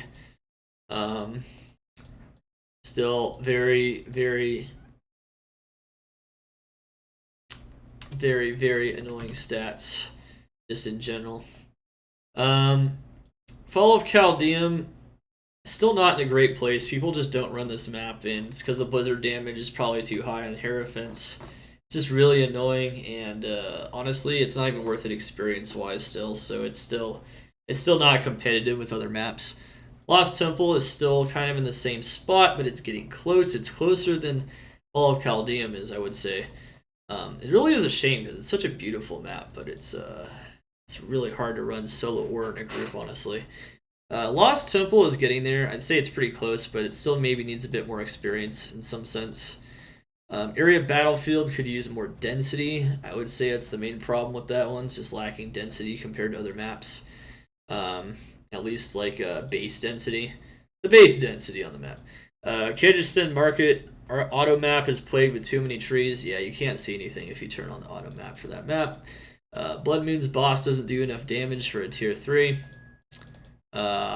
It's just too much of a pushover of a boss, I think. I think it should have a bit more juice in it for a tier 3 boss. And I think there's a bunch of different things I think that could make treasure goblins more interesting. So there's like a bunch of different things I've noticed with the treasure goblin. One, there's a bug to where if you damage it too quickly, it doesn't drop all of its items. 2, destruction and arcane orbs are used very rarely by players, and typically only to, if they do use them, they'll reduce them to a white map so that they can make it a rare map, because in a lot of cases it's easier to get a rare map without worrying about like perfect skulls and things like that. So like people don't actually run the blue and the white versions of the maps, and so the destruction and arcane orbs don't really have much of an impact. And you pick them up and they clog your inventory. They do seem like they could be useful for some players, but not useful enough to have them drop frequently from the treasure goblin. I would say angelic orbs are used frequently, though. Those would be a lot more useful, and so would jewel fragments. And those would be a lot more useful to be added to the loot table. And then I also think it'd be really cool if they dropped pull or even like runes up through Zod, just making it the monster that has the most odds to drop those runes, but it's still very low. Still very low. I think that'd be kind of neat, and making it an actual like treasure goblin, really cementing it as possibly dropping actual treasure in addition to essentially what is map reroll materials, which is also treasure, but is a different kind of treasure. So there's like a bunch of different things that would do the treasure goblin, but to adjust it and kind of just make it better overall. So the Horizon bonus map event, I think it's cool, but just getting an extra map that can really suck for your build doesn't always necessarily feel good enough by itself. I think maybe Horizon buffing your map in some way as well, and making a new map that's even more buff than your map, potentially so buff that it's like the most buffed a map can possibly be, would actually be kind of cool and would encourage you to challenge your build maybe. Just by buffing. I think that'd be kind of neat. That'd be definitely a way to bring some more spice and viability to it. I currently feel like the Uber Key map event drops so many keys so easily that it disincentivizes most players from ever even touching the key bosses in LOD content, which I think is a bit of a balance issue.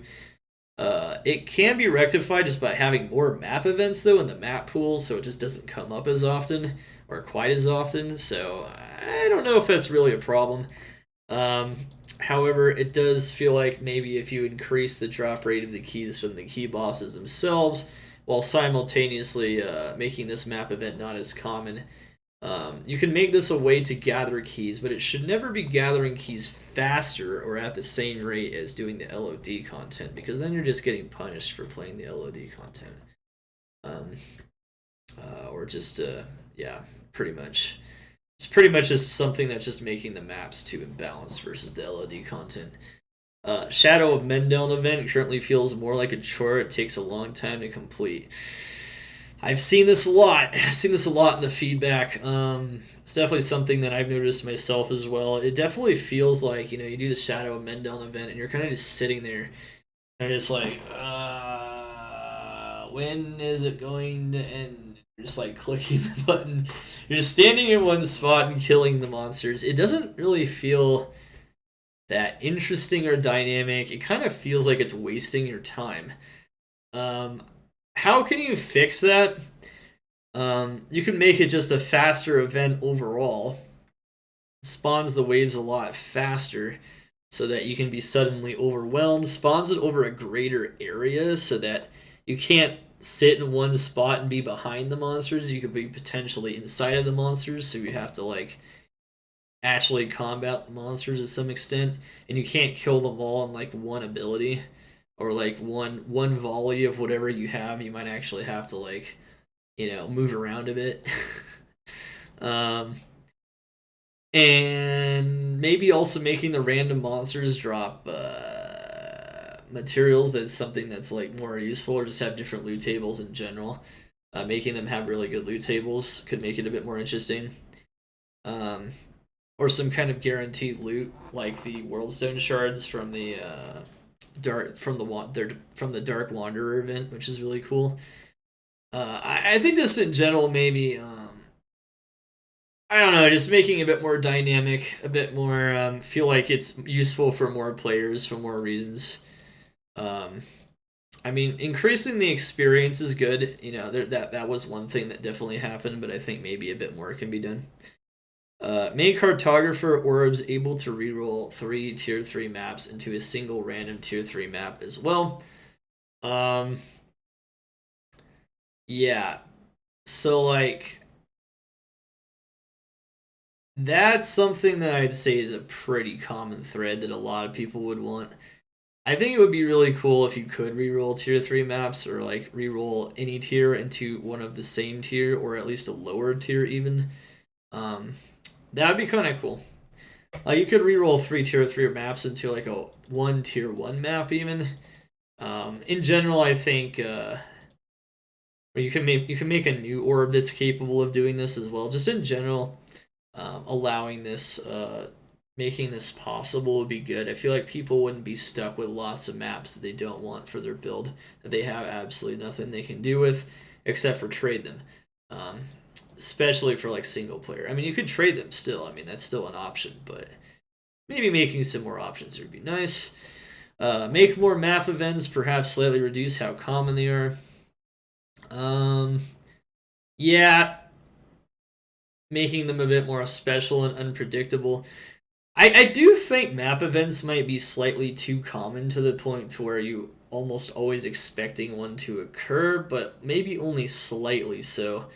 And making more of them would I think would make it feel a little bit more like something that was a special but also a unique event. So that's just something to continue to do. White maps, making them stackable. I think this is totally possible. Currently, you can do this at jewels if you put them in the cube. Um, I think this is one of the biggest space issues currently that is still in the game, besides maybe full rejuvenation potions, which I do address further down.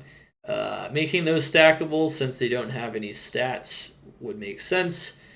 Blue and rare maps would be kind of hard to do because they all have unique stats, but um, I do think at least for the white maps, you can definitely make those stackable for sure. And so once they're rare, I mean, they're already pretty much capable of being used at that point anyway. So it definitely is one of those quality of life things. And then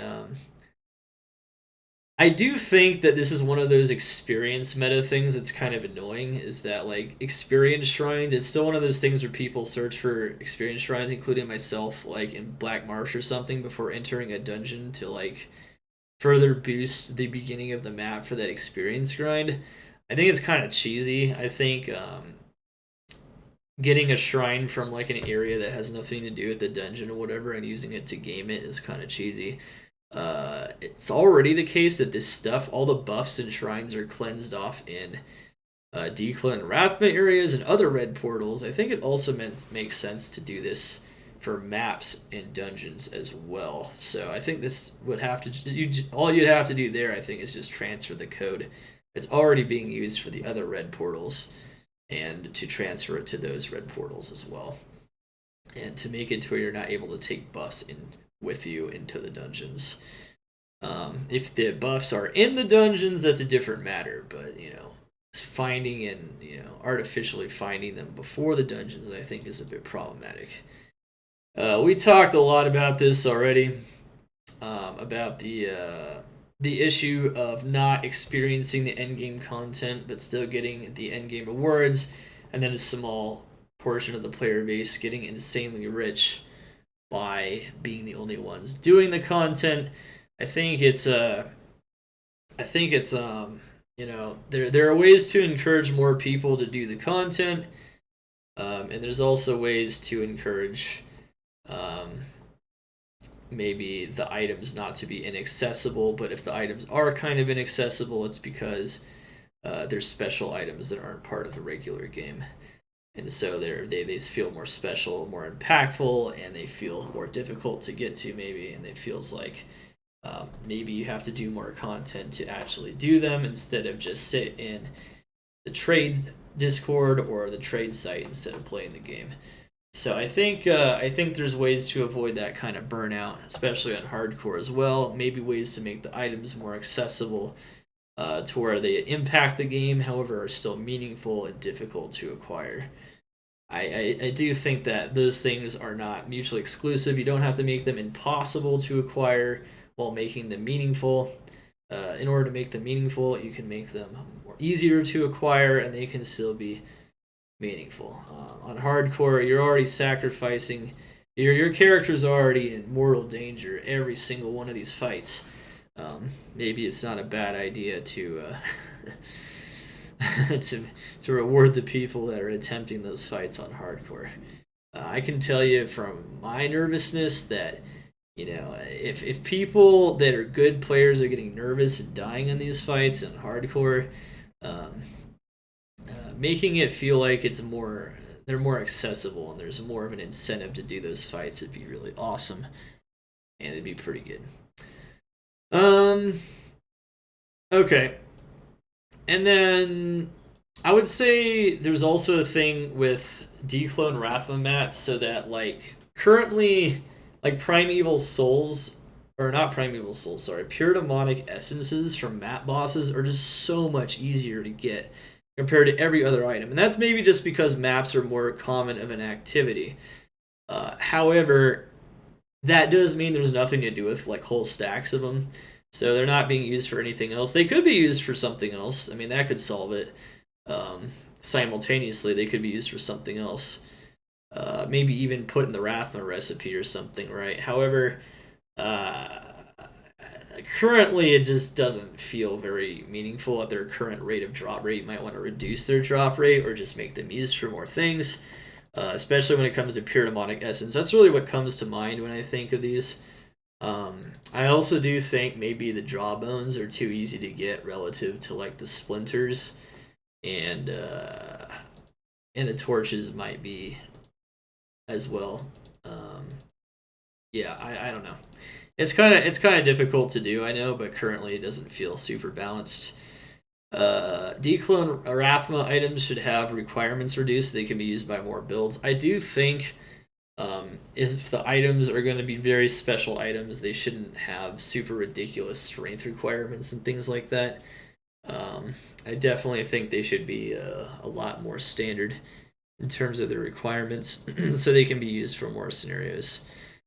I also think that, and I think a lot of people think this, that the Rathma tomes should just be an item like a skeleton key. They should just drop anywhere. The infinite, the auto ID everything in your inventory, and the infinite numbers of TPs. I think it makes sense to drop those anywhere. Those aren't so ridiculously special that they should drop from those bosses. They provide utility, but they don't provide build benefits. They just provide utility. That's what the skeleton key does as well. So it makes sense that maybe they should also drop in those normal areas. Just they should be extremely rare, like the skeleton key. Probably similar rarity there. Makes a lot of sense. I do like the rarity of the skeleton key and the vial and the mirror overall. I have nothing to say about those. I feel like those rarities were pretty well established in general. I think they're pretty solid. So as far as the skeleton key goes, maybe those could be good as well. And then just have Rathma and Declone focus on dropping their gear.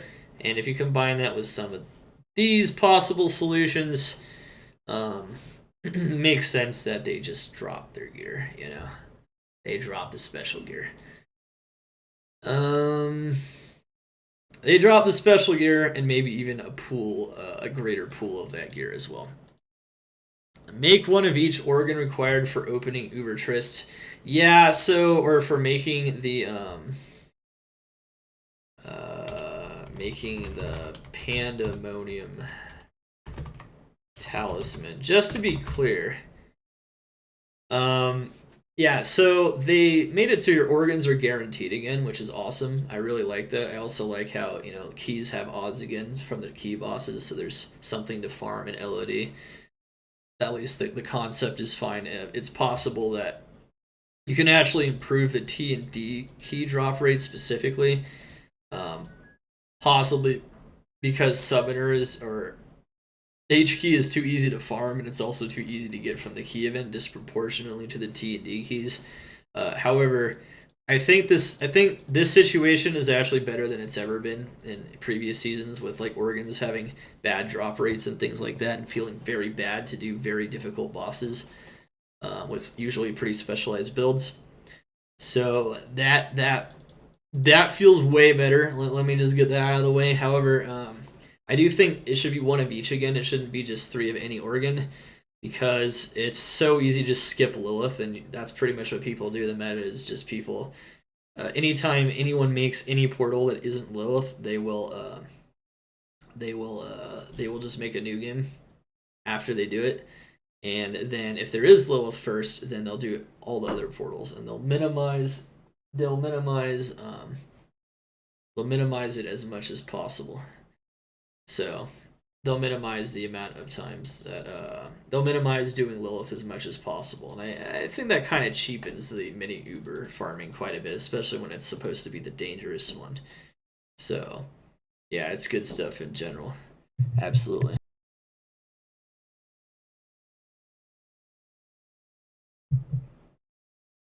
Okay.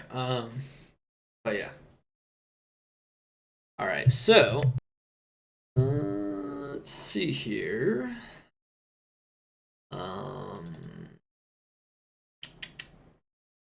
Yeah, and then reduce the crazy one-shot potential of Mendel's Slime Nova. So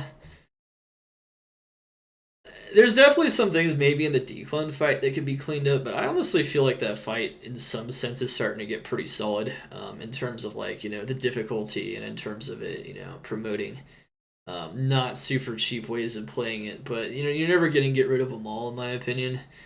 But one thing that's really limiting in Rathma particularly is just how much damage sometimes these bosses can do, particularly Mendel and Slime Nova, compared to like every other attack. It just does so much damage that, like, if you don't have a certain amount of HP, you're dead, basically. And it makes it to where builds that can stack more HP, or that have more HP built into their own skills, like Fury Druid and things of that nature, just have so much more of an advantage when it comes to these fights. And it lowers the build diversity of builds that want to even attempt these. Like Sorceress can't even mess with these builds in most cases, or can't even mess with these fights. I don't think a single Sorceress to date has actually done Rathma on hardcore. On softcore, yes, because they can keep attempting it billions of times until they actually do it. But you can only attempt it once with each set of gear. There might have been like one sorceress that has done it. I do feel like that's a bit of a problem. So I feel like maybe some adjustment to that damage on only that particular attack. I mean, you can compensate by making him maybe do more attacks that do damage intermittently, but I think that maybe the crazy amount of damage there is just too much. This might have become the case, since it might have not been the case when you could get 95 poison res last season, and you can only get 90 poison res this season. I think last season it was a bit better balanced, but now it's like it's just too much damage. So like a lot of builds just can't do it. They either can't do it, or it's just really hard and requires lots of repetition. So, and of course, Uber Ancients, I think there's a couple things that could be improved, but overall the fights themselves, the concepts are pretty nice. Maybe Maddock does a little too much lightning damage, but besides that, I don't really have too much to say. You could spread out the loot pinata a bit more so that certain less strict loot filters don't get overwhelmed, so the items drop kind of all over the area. Maybe that'd kind of be nice.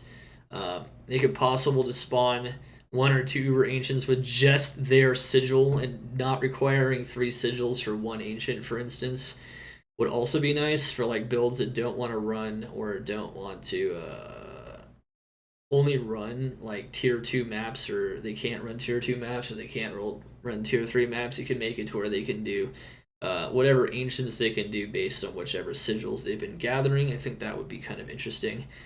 Still, the biggest benefits would be for doing all 3 at once, of course, and you can have it exponentially scale if you want. I think that makes sense. If you do all 3 at once, they should be a bigger benefit. There should be a bigger gap between the benefit of going from 2 to 3 Ancients than from 1 to 2, for instance. So that is something that I think can be improved a little bit, and you could maybe even increase the size of the rewards slightly as well. Runes and rune words, we did talk about, where I think rune words kind of are in general, and I think they need to be more impactful they just don't have the impact they need unless it's a burr rune word, and I think that's a problem. I think there's a bunch of things you can do to do that. I do think maybe making like a sorceress or rune word would be kind of cool. There's definitely a bunch of things you can definitely do. However, there's also a bunch of just. So I get into some specifics as to some things I think that could be buffed specifically. You know, Breath of Dying, Ice, Brand, Silence. Most of these are rebuffs or buffs in a way to actually make them like to where people would use them over maybe a corruption, which is nice. I just feel like the rune words just they don't have enough, and it's because of that any rune that is not a burr, because the burr rune words are the only ones that are really truly still dominant in their usefulness. They're just not getting used and they're not valuable, and people don't consider them to be valuable enough to even be currency or to be much currency compared to the burr runes. And I think it's a very big factor in trade burnout for sure.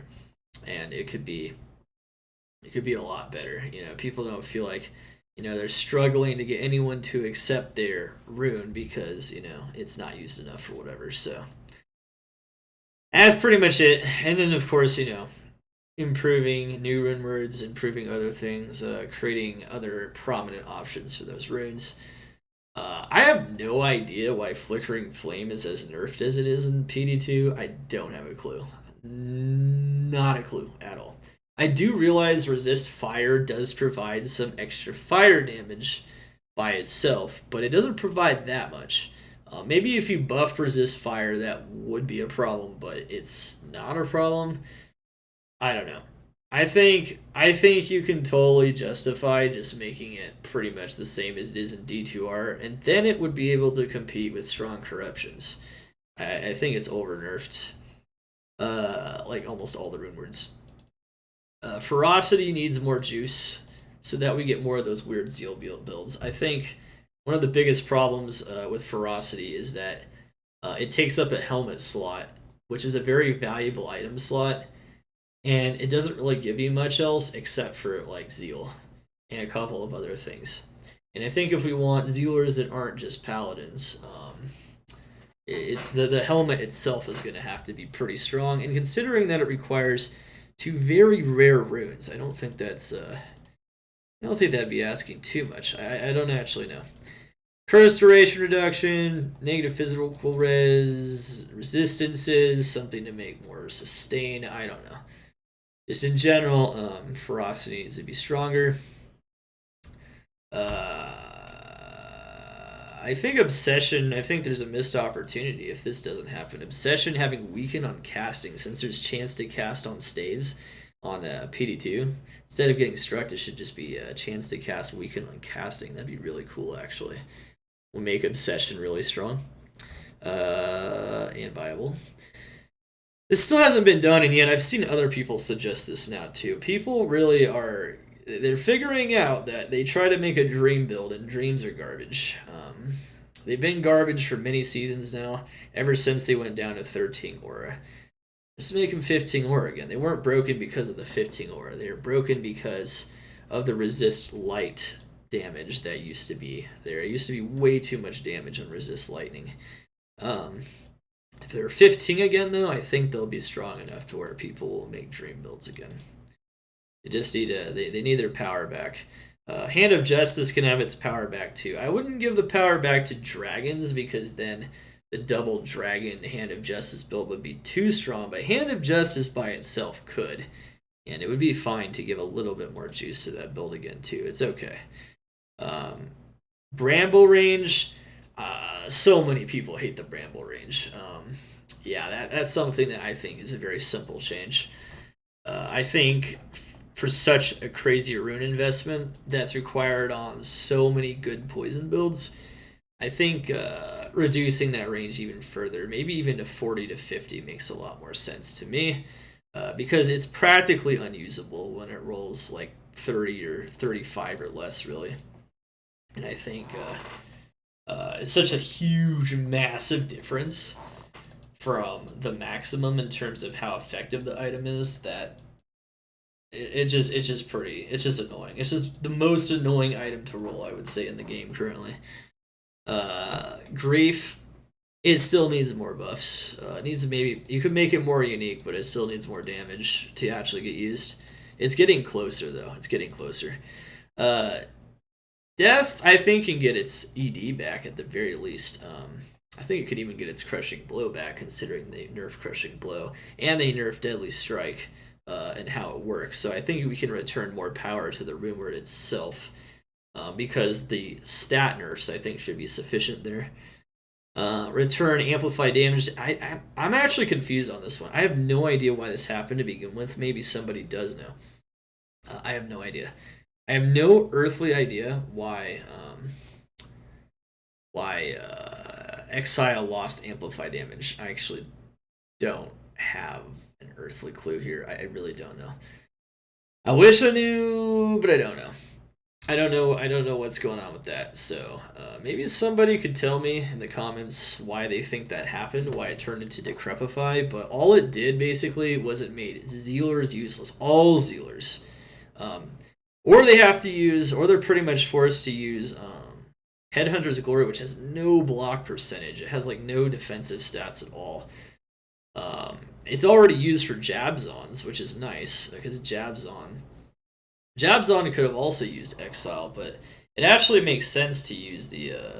It also makes sense as a cheaper option or a cheaper alternative to Exile as well. But Headhunter's Glory is good. It's just that it doesn't provide what is necessary for a Zealer in most typical cases. And I think just giving it Decrepify just doesn't do what it needs to do. I think it's fine if some things like Lawbringer have Decrepify and whatnot, but it really needs that Amplify damage on Exile back. It really hurt Zeal builds really bad, and the off-meta ones even more so. Breath of the Dime, more damage, why not? I think you could buff that one more. It could used more often. The rumors just are not getting used. That's really the moral of the story here. Ice, negative enemy cold resist. Yeah, you could boost this more so that it's not Mabs that's always dominant. I think Mabs is just too comfortable, and it once again the rune words aren't getting used because it could be stronger. Brand could be more impactful besides Bone. Spear, Silence, more impactful. White, you can argue that White maybe should have been nerfed slightly, but it definitely should get some power back, I think. There's no reason why not, especially to encourage those early game Bone builds, which are just way being overshadowed, even though they probably shouldn't be. Venom, increase the negative enemy poison res to have a bit more of a cheaper alternative to Bramble. It feels even better.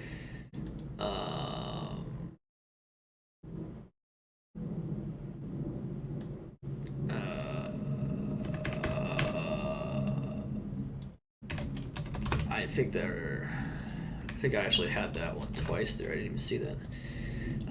Buff Fortitude weapon, yeah, just make it more likely to get used. Destruction needs a much bigger reason to use it, I think. You can use it for procs, but it just needs a lot more power. And Myth, there's no reason why that shouldn't be 2 skills. So in general, there's a lot of even rune words I don't even mention, but in general, most rune words either need at least their LOD power back, if not more power to actually get used. And I don't think there's a problem if they're almost as powerful as some of the best corruptions, because the best corruptions will still be sought after over the rune words. At the very least, the rune words can compete with medium tier corruptions, and I think that's good, but they can't even do that currently. Currently, the medium tier corruptions are better than rune words, and the end tier corruptions are all way better than rune words, and maybe only the trash corruptions are worse than the rune words. Maybe. And that depends on the corruption. So, yeah, we gotta do something about that. I feel like if we want to continue to improve PD2 for future seasons, we definitely have item suggestions as well. I kind of just do a pass through the items, and I'm like, okay, what would make this item get used more often? You know, is this item being used enough? One, is it being used too much? Is it taking over and making it to where other items aren't getting used? All right. Steel Carapace, I think having negative requirements would be nice. I think it's a really cool idea for a very defensive armor. I wouldn't reduce them too much because it has a lot of defense, but making it always +2 also makes sense. It is a very rare armor, and it's hard enough to get a good corruption on it. Arcane's Valor, same thing. It's just so rare, like compared to other items. Like K. Hagen's makes sense to have a range of 1 to 2 skills, because or Q. Hagen's, because it's not that rare of an item. And it's a very powerful item, potentially, if it gets 2 skills. However, for something as rare as Arcanes, and something with Steel Carapace, which when it's hard enough to get good enough corruptions on these items, they should always get +2. They should always be +2. Kind of like they did with Steel Shade this season. Make that happen for some of these other items. They're rare enough to where that is the case. Steel Shade's also rare enough, so like it shouldn't get 1 skill and be like, wow, I just found this really rare item, and because it got 1 skill, it's useless. You know, it doesn't feel very good. Like Death's Web isn't useless if you get 1 skill, so that one's fine to vary. But like some of these items are absolutely useless if they get 1 skill, and if they're really rare, that's not good in my opinion. Like Hugh Hagen's kind of does make sense. It's 1 to 2, because otherwise it's going to be too common and too easily accessible. However, some of these other items, not so much. Demon Horn's Edge is in a weird place. Yeah, I don't really... That Barb Helm doesn't really have a good use currently. It's just a very funky item. I thought the 1 skill on Darksight Helm was actually kind of cool. I thought that was a good thing to have on it. I thought that was kind of neat. I mean, people did use it, but it wasn't overused by any means. I mean, there's already other helms that just are similar rarity that just do way more. And all this one gives you is Cloak of Shadows, which is kind of cool, but it pretty much provides almost nothing else except for the Cloak of Shadows. So I don't know. Having 1 skill, I think again would be nice. Crane Beak is just junk.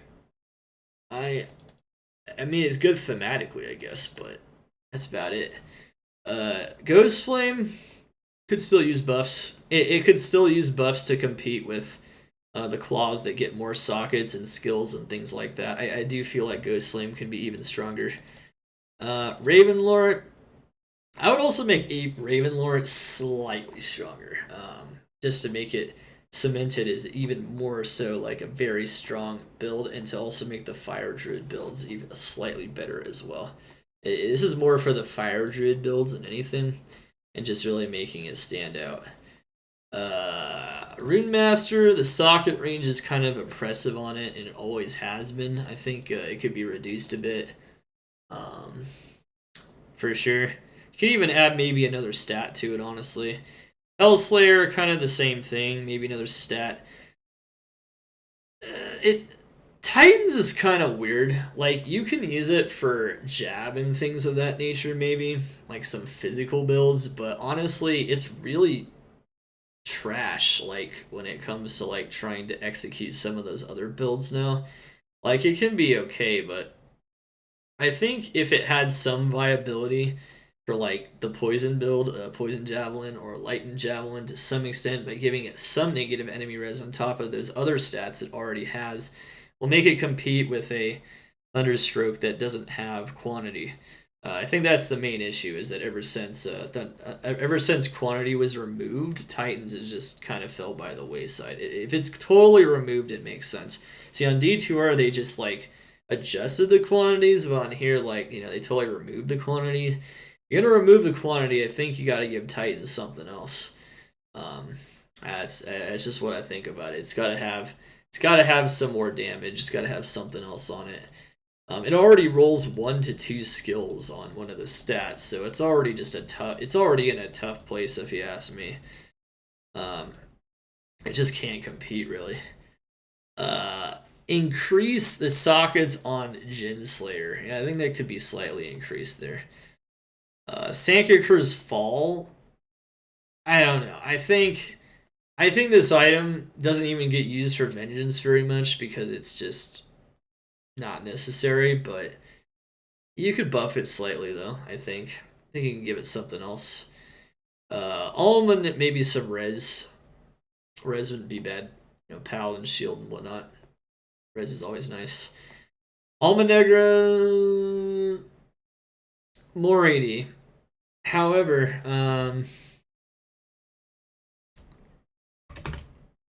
I think Alma Negra, honestly, is Alma Negra is one of those things that I think has potential to be used by a lot of Zealers and also to make Zealing for mapping really cool. The Joust buff and whatnot.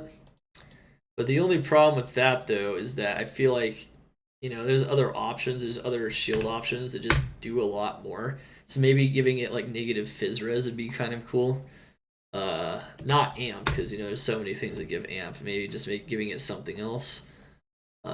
Cyclopean Roar giving a tiny bit of fizz res would be fine. I think it would make it used a bit more often and not break the game with it necessarily. I think it'd be cool. Just give it a very tiny amount of enemy fizz res. I think the only reason it was used like all the time is because it just had a lot. Tempest, always roll 2 skills. Yeah, this item feels terrible if you get 1 skill. It's just outclassed by even Spirit. So yeah, it's definitely an item that probably is cool item, but needs to always roll 2 skills. Make find item stat a 0 skill on Heart Carver for multiple class use. I think that'd actually be kind of cool, actually. Being able to use find item on multiple classes, that way other classes can run Travancore, so it's not just Barbs running Travancore. You can run like a Heart Carver on your offhand, and the more plus skills you have and the more find item you have, you can make it used on like multiple classes. I mean, you can also just get your find item really high on a Barbarian, of course, but I think that'd be kind of neat, actually. It could make for some interesting interactions.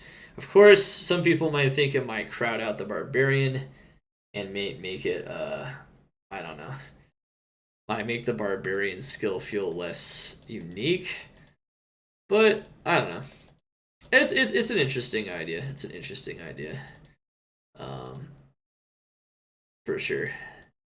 I'm not sure how much I support that, but there might be another way to make the Heart Carver a bit better, indeed.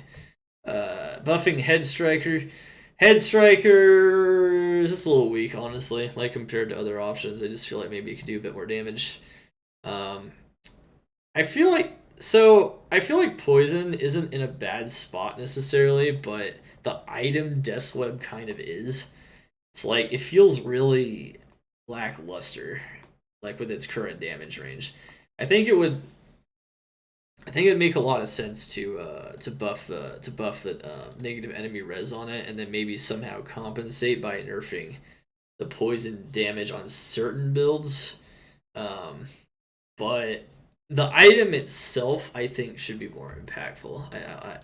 I think a stronger Death Web is just better thematically as well. Buffs Hone Sundan. I think this could be buffed. I think a lot of the items that relied too heavily on Crushing Blow, you could even say this about G-Face to some extent, kind of don't really have much of a use anymore because they changed how Crushing Blow works. And yeah, I don't know. I don't know. And that's kind of where I'm at there. I mean, a G-Face doesn't have to be as strong as it used to be, though, to be fair. It still can be useful, so. Kelpie Snare. I think Kelpie Snare is... Once again, they remove the slow on bosses, so now it just doesn't do anything. Nerf Windhammer slightly to make room for other options on a Shapeshift Druid. I do think this is actually one of those few nerf cases where I think an item actually should be nerfed. This item's kind of taken over, like, shape-shifting, period. Like, this is pretty much the item that everybody wants, and all other items just don't compare because you can't get the same amount of attack speed. I would definitely nerf the Windhammer. I'd definitely do it, for sure. Also, removing the negative attack speed on Bloodler. I do realize this is to make it good for Whirlwind, and not for Frenzy, but I don't know why it also can't be used for Frenzy, if that makes any sense. Um, it's not like it hurts for people to use Frenzy with the Blood Layer, so especially with as strong as Whirlwind is. So yeah, I don't actually know what the purpose of that is anymore. Maybe it originally had a purpose, not really anymore. Windhammer, by the way, I would specifically probably nerf the base attack speed on it, um, so that it's not so much overwhelmingly stronger than other options. So that you can maybe still get 155 with it, but it won't do as much damage. Might have to nerf the ED and the attack speed. I don't actually know. Ursa's Nightmare, I feel, is really close. One thing that could make it kind of neat, though, is having Curse Duration Reduction, though. So that there's another option for Curse Duration Reduction. And it would kind of counteract that really bad negative stat it has, where you can't leech below unless you're below 65% health. I think it could be interesting. And I don't think this would be too impactful for... I mean, it's definitely not impactful for the Declan fight, but it wouldn't be that impactful for the Rathma fight either. So I don't think... I think it would be good for just bringing this item a little bit better. I think this item's really close. I think it could just be a tiny bit better. Brimstone Rain, I think, is just a tiny bit overtuned, honestly. It's a little too dominant, and I think, especially at the high end of the spectrum, so I think just reducing the range on it would encourage using of other options and not only Brimstone Rain.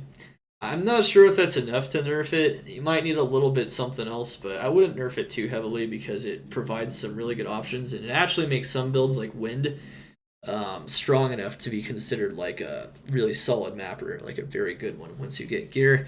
So it's actually holding some builds up right now, so I wouldn't be too crazy with that nerf there. Ming Song's Lesson, kind of the same thing. But I think this is an issue with like the sorceresses becoming maybe a little too powerful at the high end with certain itemization, and maybe some other builds as well, not just sorceresses. But overall, I think just kind of reducing the maximum potential of the item and making it to where even more ridiculous versions of the items are required to get crazy power is not a bad thing. This item doesn't do anything currently. Viper Fork seems like it should be an item that should work with Poison Strike, but it doesn't. I don't know how you'd make that work, but maybe spears, scythes, and daggers maybe could be allowed with Poison Strike, and you can make this item work with it. Thematically, it actually makes a lot of sense with the Desecrate and whatnot. It'd be actually pretty cool. I'm not 100% sure about that, but yeah. Zakram's Hand, just a useless item, pretty much. Doesn't really do anything at any point in the game. Storm Chaser and Tiamat's procs on attack. I think their procs on attack, having those procs on attack would make those procs a bit more interesting. Buff Razor Tail slightly. Razor Tail is just being hugely overshadowed by just every other option, unfortunately. Most builds, unless you're like a non-Zon bow build, you don't even consider Razor Tail anymore. I think Razor Tail can get like something, not much, but something. It just feels like there's just too many ways to get Pierce Corruption and Pierce everywhere that like it's kind of been left to the wayside. It's not very interesting item anymore, really. For the most part. Return Light Absorbed to T-Gods. Man, like, we want people to run Worldstone Keep, right? We want them to run Worldstone Keep. And I feel like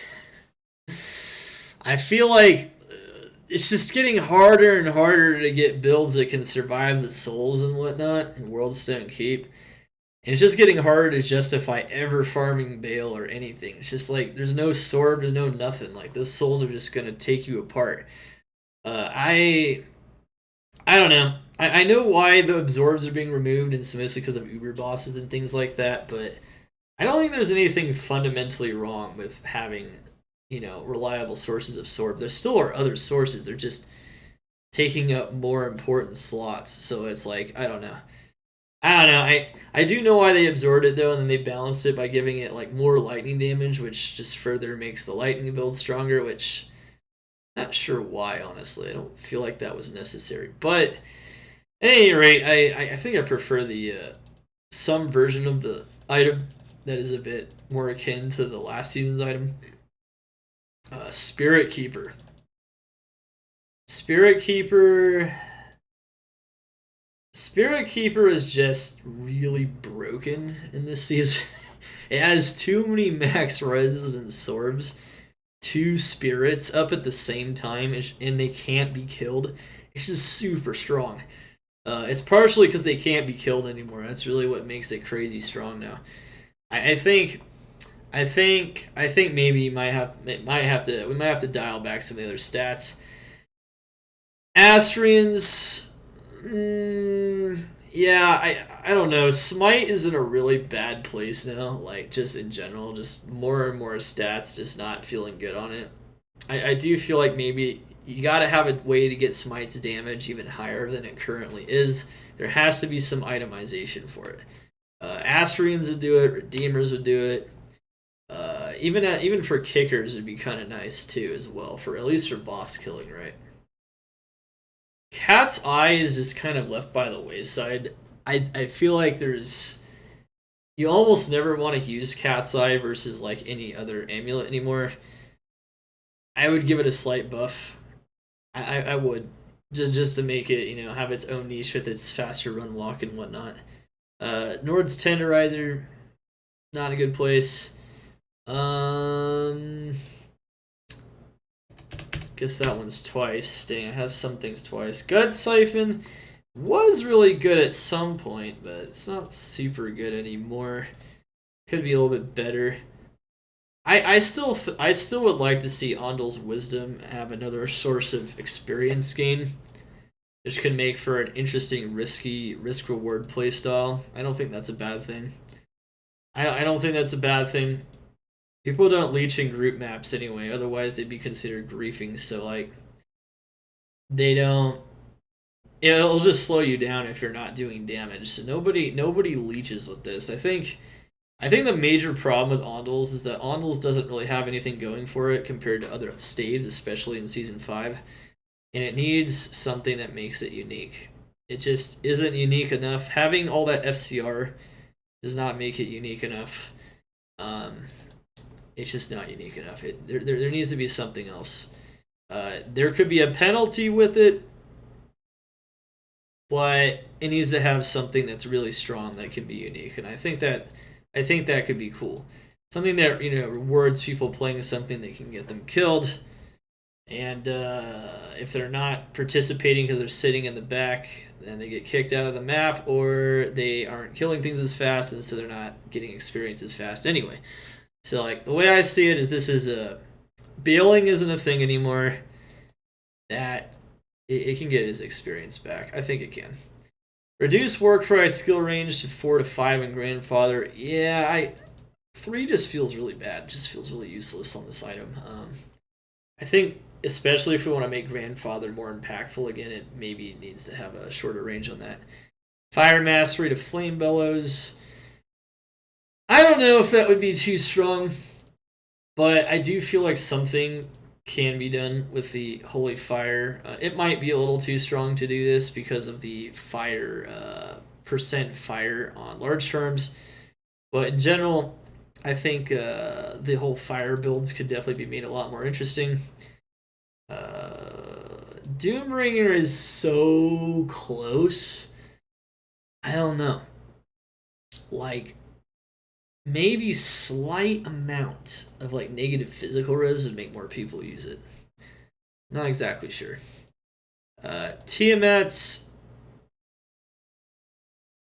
I think because of how squishy Vengeance is, I think that could be interesting to give this item DR. Maybe not that much DR, but DR. It's just too squishy. That's one of the issues still kind of plaguing Vengeance a little bit. Stone Crusher. Stone Crusher, I would say maybe the damage, the ED can be buffed a bit again. It's got nerfed so many times, but like, I think the nerf might be fine now, but even if it's not used by dealers anymore, but maybe a little bit more damage. I think maybe it was slightly overnerfed. Feral Rage to Wolf Howl. I'm not exactly sure. I think Wolf Barb, one of the things that made it really fun was to run around really fast, and removing that faster run walk just kind of makes it feel kind of bad now. So maybe only the faster run walk component, or maybe only adding faster run walk to Wolf Howl, and not the life leech. I don't know, but I do realize that Wolf Howl was maybe a little too strong because people were playing Wolf Bard instead of Fury Druid. However, Wolf Howl itself isn't even as good as a lot of other helms in terms of like physical competency. So I don't know. Maybe he needs a little bit of something. Not exactly sure though. Some ideas to make some of these other items a bit more viable. Sandstorm Trex is used in some scenarios, but I do feel like maybe it could be a slightly stronger, like 10% more FHR or something. I don't know, 30 FHR would be kind of cool. And then, Spikethorn Blade Barrier is pretty much not used at all, and it spawns a socket, which pretty much ruins it. I think having like a lower level damage reduction shield that does something else would be kind of useful. Seraph's Hymn, ever since Season 1, is like not in a good place at all. Maybe making it to where it has like a random enemy negative res on it would be kind of cool, and can differentiate it from Mars a bit, so it's not the defensive one, it's the offensive one. And it could also be good for maybe Paladin Charger builds. I don't know, something like that would be kind of neat. Steel Rend, I think could do something special. Instead of maybe negative physical res, which Soul Drainers already does, I actually kind of prefer, I think, the idea I have here, which is increase the splash damage range. I think having it increase splash damage for melee builds would actually be really cool, and would really cement Soul Drainers as a better option against bosses, and Steel Rend is maybe a better option for mapping. So then those two gloves have their own niche, Wouldn't be too bad.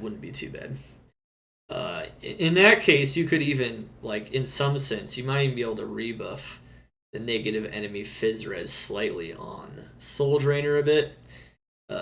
Maybe not, because then, no one would use Drax, but Drax is for attack speed on top of Life Leech, so I don't know. Steel Rend's not really being used, though, and it has a lot of potential, and it's the rarest gloves in the game. I feel like they should be made a bit more prominent. Full Nats is not used as much as other full sets. Maybe you should buff the bonuses in those slightly. I don't know how to do this, but it was really cool to see defensive Aura GC is good. And now currently they're like one of the only GCs that like is trash. So I don't know. It's one of the only skill GCs that's trash, and there's just no reason to stack defensive Aura skills at all anymore. One thing that I have noticed and other people have noticed is that bolts and arrows are so common that you just get so many rare and magic bolts and arrows that they kind of just like create something you have to constantly pick up if you want to look for them. Reducing the rate of their drop, since they don't need to drop anyway all the time because you have infinite arrows and bolts, makes a lot of sense actually. Leaving some more space in the loot table for some other things, and also making it to where people aren't constantly like figuring out how to pick those up. Allowing jewels to be re-rolled like charms, so re-rolling stats on jewels, that'd be kind of interesting. I don't think that's a bad idea. Considering jewels are used as often as charms on PD2, or almost as often as charms, this actually does make some sense to some extent. And it's come to my attention that vials are often just usually used on an Ultra GG craft, and it's pretty much what they're always used on. And it's because you can just buy bases from vendors and then make them ethereal after crafting a GG one. So instead of finding bases on the ground and getting encouraged to find bases on the ground, you don't have to, because you just can buy a vial for them. maybe it's a better idea to rely on the F bases on the ground for crafted items and not to use vials just to make ultra broken crafted items everywhere. It might be a little too broken. All right, you can still get plenty of GGF crafts. It just might be a little bit too distorted in terms of how good that approach is. Okay, so this is where I go into a really cool idea for how to reform thorns or return damage. It's been there since season 4. This isn't my last feedback. There's definitely things that are still carrying over from the last season that have not been updated. I think it'd be really cool to make a special skill usable by any class called Lay Waste or something, where it's kind of like Vegeta, you know, he just like releases all of his energy and just explodes just everything around him. It'd be really cool to create like a massive damage skill as based on the amount of damage that you absorb from these attacker takes damage skills. Absorb even without being hit in a lot of cases. It'd be really cool to have like a damage absorb mechanic even on like caster abilities too. And you can make Iron Maiden apply to all that stuff. And yeah, you can have it do like magic or physical damage or maybe a combination of the two. And you can of course limit the amount. You can definitely like limit the max amount of damage stored so it's not ridiculous and can't do ridiculous things. You can have a once it reaches its limit, you can have a countdown to where it's reset. Yeah, you'd have like a cooldown on it as well, so you can't just use it constantly. But it's not a huge cooldown. You could use it quite a bit if you wanted to make a build around it. So yeah, you could definitely do a lot of cool things with it, and you could make all of the skills usable through this means. I think this would be a really cool idea, and make these skills usable in maps and whatnot. Making Crushing Blow effective at all regular elite monster HP. So, I understand why Crushing Blow is limited for Uber bosses, absolutely, and things like Declone and Rathma. However, I do think that making it work below 65% over other regular monsters will increase the DPS of physical builds that uses stat for corruptions and other items again. And will make it more useful in just more common situations, which would be nice. Crushing Blow kind of feels like it's only a stat you would ever want for Ubers or anything like that now because of how it's used. And even then, it's still not like it's crazy effective. Increase the chance to cast level and probability for rare items. So increasing the percent chance to cast amplify damage and the level of the amplify damage for rare items instead of level 1, 5% chance to cast level 1.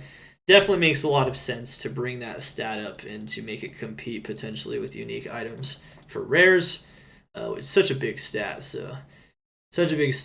throwing axes and knives should get a special stat like negative enemy physical res, like crossbows to compensate for lower damage values. I definitely think this should be the case because I feel like the lower damage weapons don't get crafted or used at all. So I think like having something else that makes them a bit unique, maybe even makes it to where they can replace lacerators sometimes, could be kind of neat.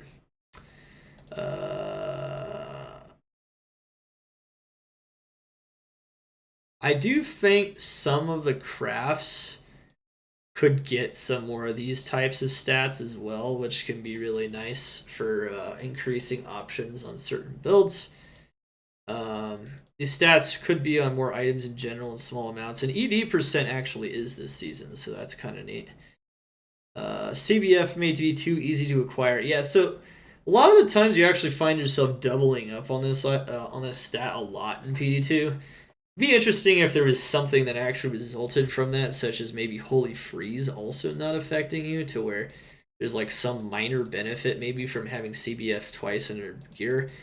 Currently, it just looks really stupid to have CBF multiple times in your gear, even though it can be something that you just corrupt a lot. and could potentially have a benefit. I don't think there'd be a. I don't think it would make the game imbalanced if you all of a sudden had Holy Freeze do nothing to characters that doubled up on that stat. I mean, that's a stat that you got to invest in. You know, that's kind of neat. Add minimum maximum damage as a stat that can roll on a craft boot type. I think that'd be really cool. Something that maybe even can compete with War Travelers on physical builds, so it doesn't feel like there's only one boot, especially for mapping, that you would use on physical builds.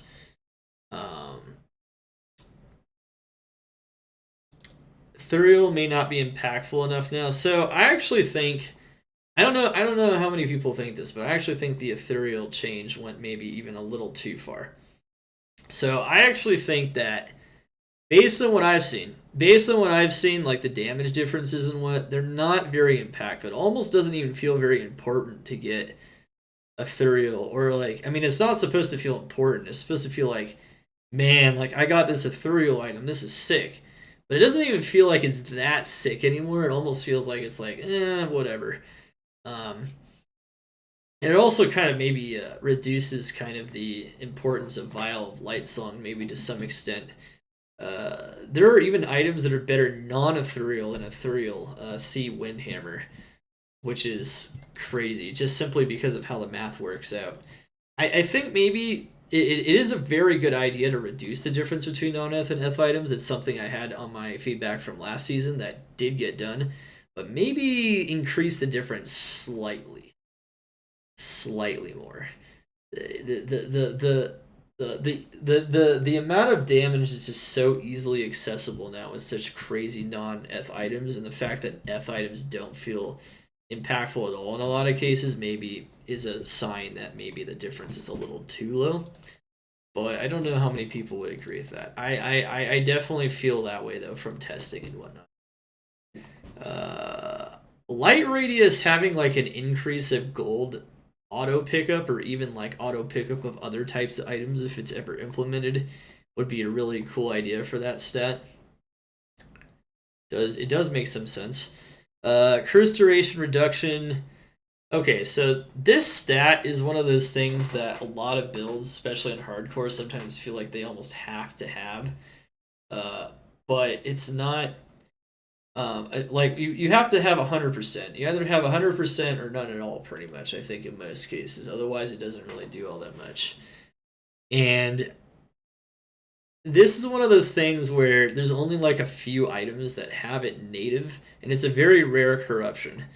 And because of that, the items that have it by default tend to crowd out all the other possibilities on a lot of builds. And it's possible that what should maybe be done here is the stat should become more.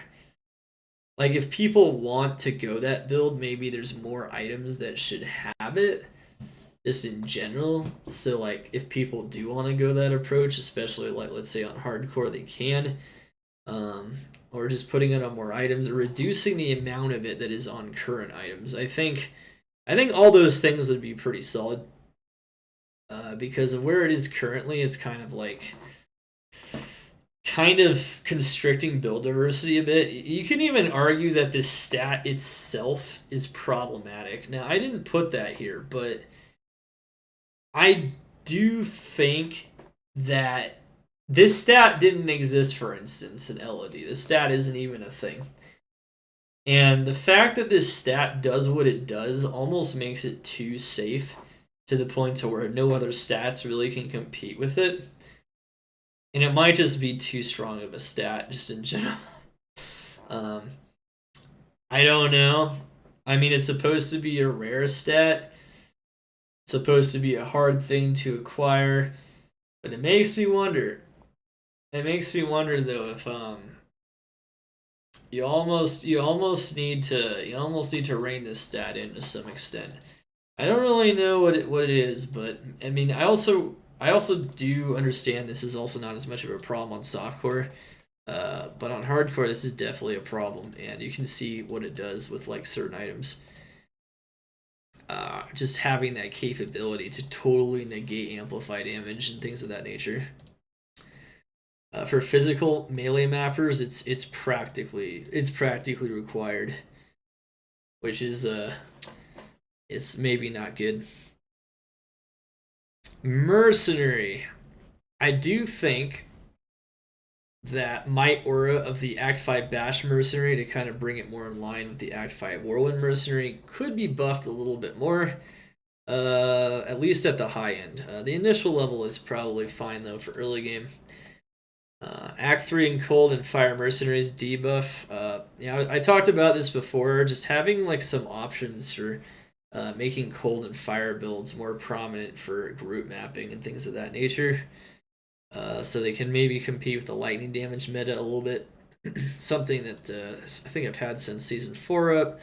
Make equipping, re-equipping items on the Mercenary not mess up the application of multiple auras. So currently, if you re-equip any item at all, then you can only re-equip one aura unless you leave the game. I don't know how they would do that, but I don't know. It seems like a mercenary coding thing. Shrines. Gem Shrine should upgrade to 3 gems to feel impactful. I think dropping 3 P gems would be pretty sick, actually. Yeah, it'd make it feel like, oh man, I actually might want to press that. Make single elemental resistance shrines increase the type of elemental damage as well. That'd be kind of cool, actually. So all of the resistance shrines, they do give you a single resistance, but they don't feel very impactful, especially in PD2 in a lot of situations. Making them maybe also increasing like different elemental types would also make it to where people aren't just grabbing them willy-nilly, and there's like different players on your team that might want to grab like different shrines if you see them. It'd be kind of interesting. Shrine buff timers, so adding that to the buff timers would be kind of cool. And then allow a new shrine to clear all curses on you. So basically, this is what it did in LOD. So a curse cannot clear, like in LOD, a curse can clear your shrine and the shrine can clear the curse.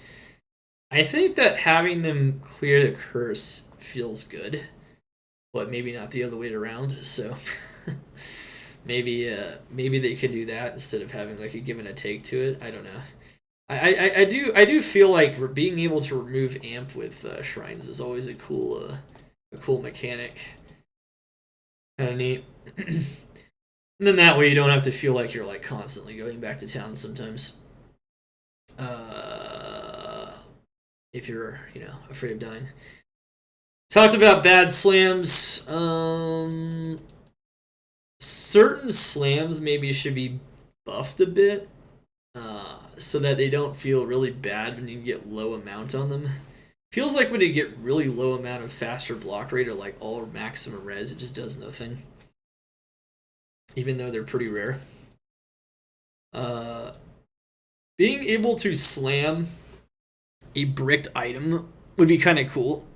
I've gotten some pretty sick bricks this season, and this is an idea I had before, to where basically an item is corrupted, it's bricked, you got a sick brick, but being able to slam another stat on it and gamble it again would be kind of a cool idea for items that maybe are bricked and actually roll good. I think it'd be kind of neat. Make it possible to recycle unwanted slammed items into a fraction of a worldstone shard. I still think that's a good idea. Which can be cubed into whole shards. Instead of selling them. And right now you can sell them for a lot of gold, which is a good use, I do think. But I think it'd be kind of cool if maybe you can get some worldstone shards back from them as well. And then this has got to be the most requested feedback of Season 5, and it's not even the most prominent thing. I don't even think it'd make the biggest difference. I didn't even put it in my top 10. But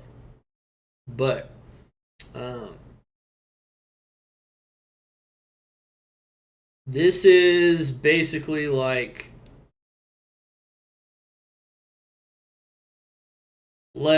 This is basically what I would do. Is I would do 5 to 10 pieces. I think I think I've gotten a good enough read on the drop rate to where if it's somewhere between like 5 to 10 puzzle pieces, getting a box out of that would feel pretty meaningful. I'm not exactly sure what exact number. It could even be 15 or something. Some people will put out 3. I don't think that's enough. I think 3 is too easy to find compared to an actual box.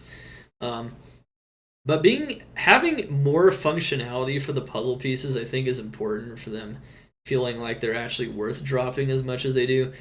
They drop quite a bit, and their current functionality is a good functionality. Being able to craft 1 or 2 sockets and crafted rares, that's really good, and I think it encourages people to craft and to pick up more rares because they know they could actually make them even better in a lot of cases.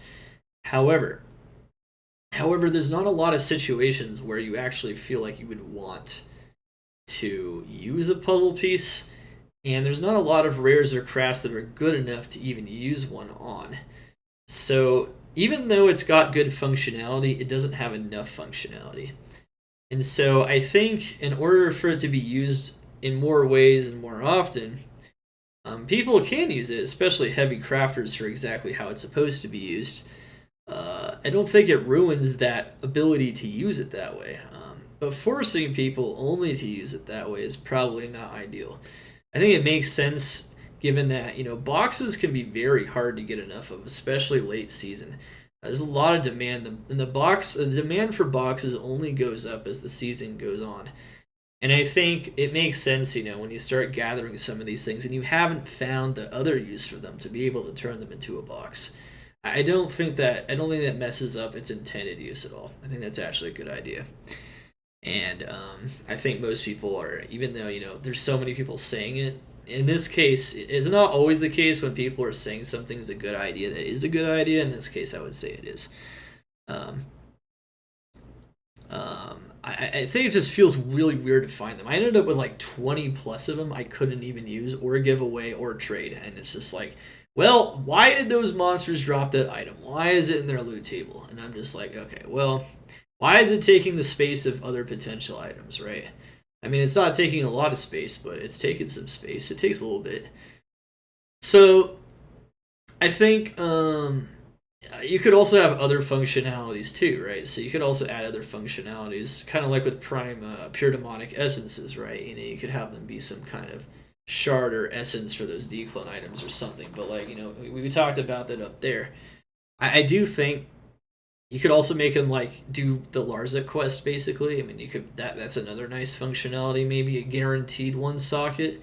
So it's like I don't really care about this item getting 2 sockets. I just want a socket in it. And you can do that. That's another possible functionality as well. I do think all of these functionalities would actually, make them be used a lot more often. So people aren't saving every single item for that 2 socket puzzle box maybe as well. So that's good, because I mean you only get 3 1 sockets per character, so maybe having more wouldn't be bad. I mean, you could have all 3 functionalities as far as I'm concerned. I don't know why you can't use the item for 1 to 2 sockets on crafted rare items, 1 guaranteed socket for a set of unique item, or to turn into a puzzle box to go for 1 to 2 items on a set or unique item. I mean, they're common enough. They're common enough to where you may as well just give them all kinds of functionality. I don't really see why not. Quality of life. Different color backgrounds on charms. Okay, so there are a lot of quality of lives that are addressed every season. They do a really good job. We got some more this time though around. Some that are still carried over from last season, like this one. This is like one of my most annoying things. I don't know how annoying other people find this, but I haven't seen this one. I haven't really seen this as a feedback on anyone else's feedback before. This is a me special. All I know is that when I pick up a charm, right, and it's unidentified, it's the same color background in my non-charm inventory as a charm that is simply not in the charm inventory. So a charm that's ID'd and not in the charm inventory both have a red background. It's a red background because you can't use the charm in the non-charm inventory. It's also a red background on an unidentified charm because it's not identified. And that makes it really hard for me to tell like what charms I still need to ID in my inventory, which ones that are ID'd or not when I'm mapping. And sometimes I'll try to ID charms I've already ID'd because they're red. So maybe changing the color of the background on that. I don't think that would be too difficult, but I'm not actually sure. All I know is that'd be awesome because then I could tell the difference. Make it possible when you pick up items from them to automatically be put in the Roderick Cube. I think that'd be kind of neat. You have your inventory's full, and you just pick up an item. You don't have to like pick it up in your cursor and manually put it in the cube. Accuracy improvement on stat item ranges, slam identification, because this is one thing that gets kind of clunky with mapping for sure. Accuracy improvement on item stat ranges, slam identification. There are certain slam that don't have a red dot next to them currently, and like faster block rate on boots, and sockets don't either, which I think they probably should have a red dot indicator as well, just for some clarity. And so it's more clear that certain stats are slams, and that certain stat ranges are slams, and then certain stat ranges are the base stat ranges, that kind of stuff. Make it where the full rejuvenation potions can be stacked using the cube, but not put in the belt stacked or used while stacked. So this is one of those things, kind of like white maps, that just ends up drowning your inventory. As much space as there is in PD2, there's just a lot of things you need. You just need a lot of potions. You just need a lot of maps. You just need a lot of materials. And more things that could be stacked, the better. I think making it to where you can only use an unstacked full juice and put them in your belt unstacked is fine, so that you don't break things like Declone and Rathma. But making it to where they can be stacked, though, for the purposes of storing, I think would be really nice. And when you pick them up, they end up auto stacking, just like gems and other things of that nature. Make it make it a lot better to gather juice as well. Make it possible to convert whole stacks. Okay, this is besides the Larzuk's puzzle piece thing, this has gotta be the most requested thing. Period. Gotta be one of the most requested things, period. So yeah, it definitely is.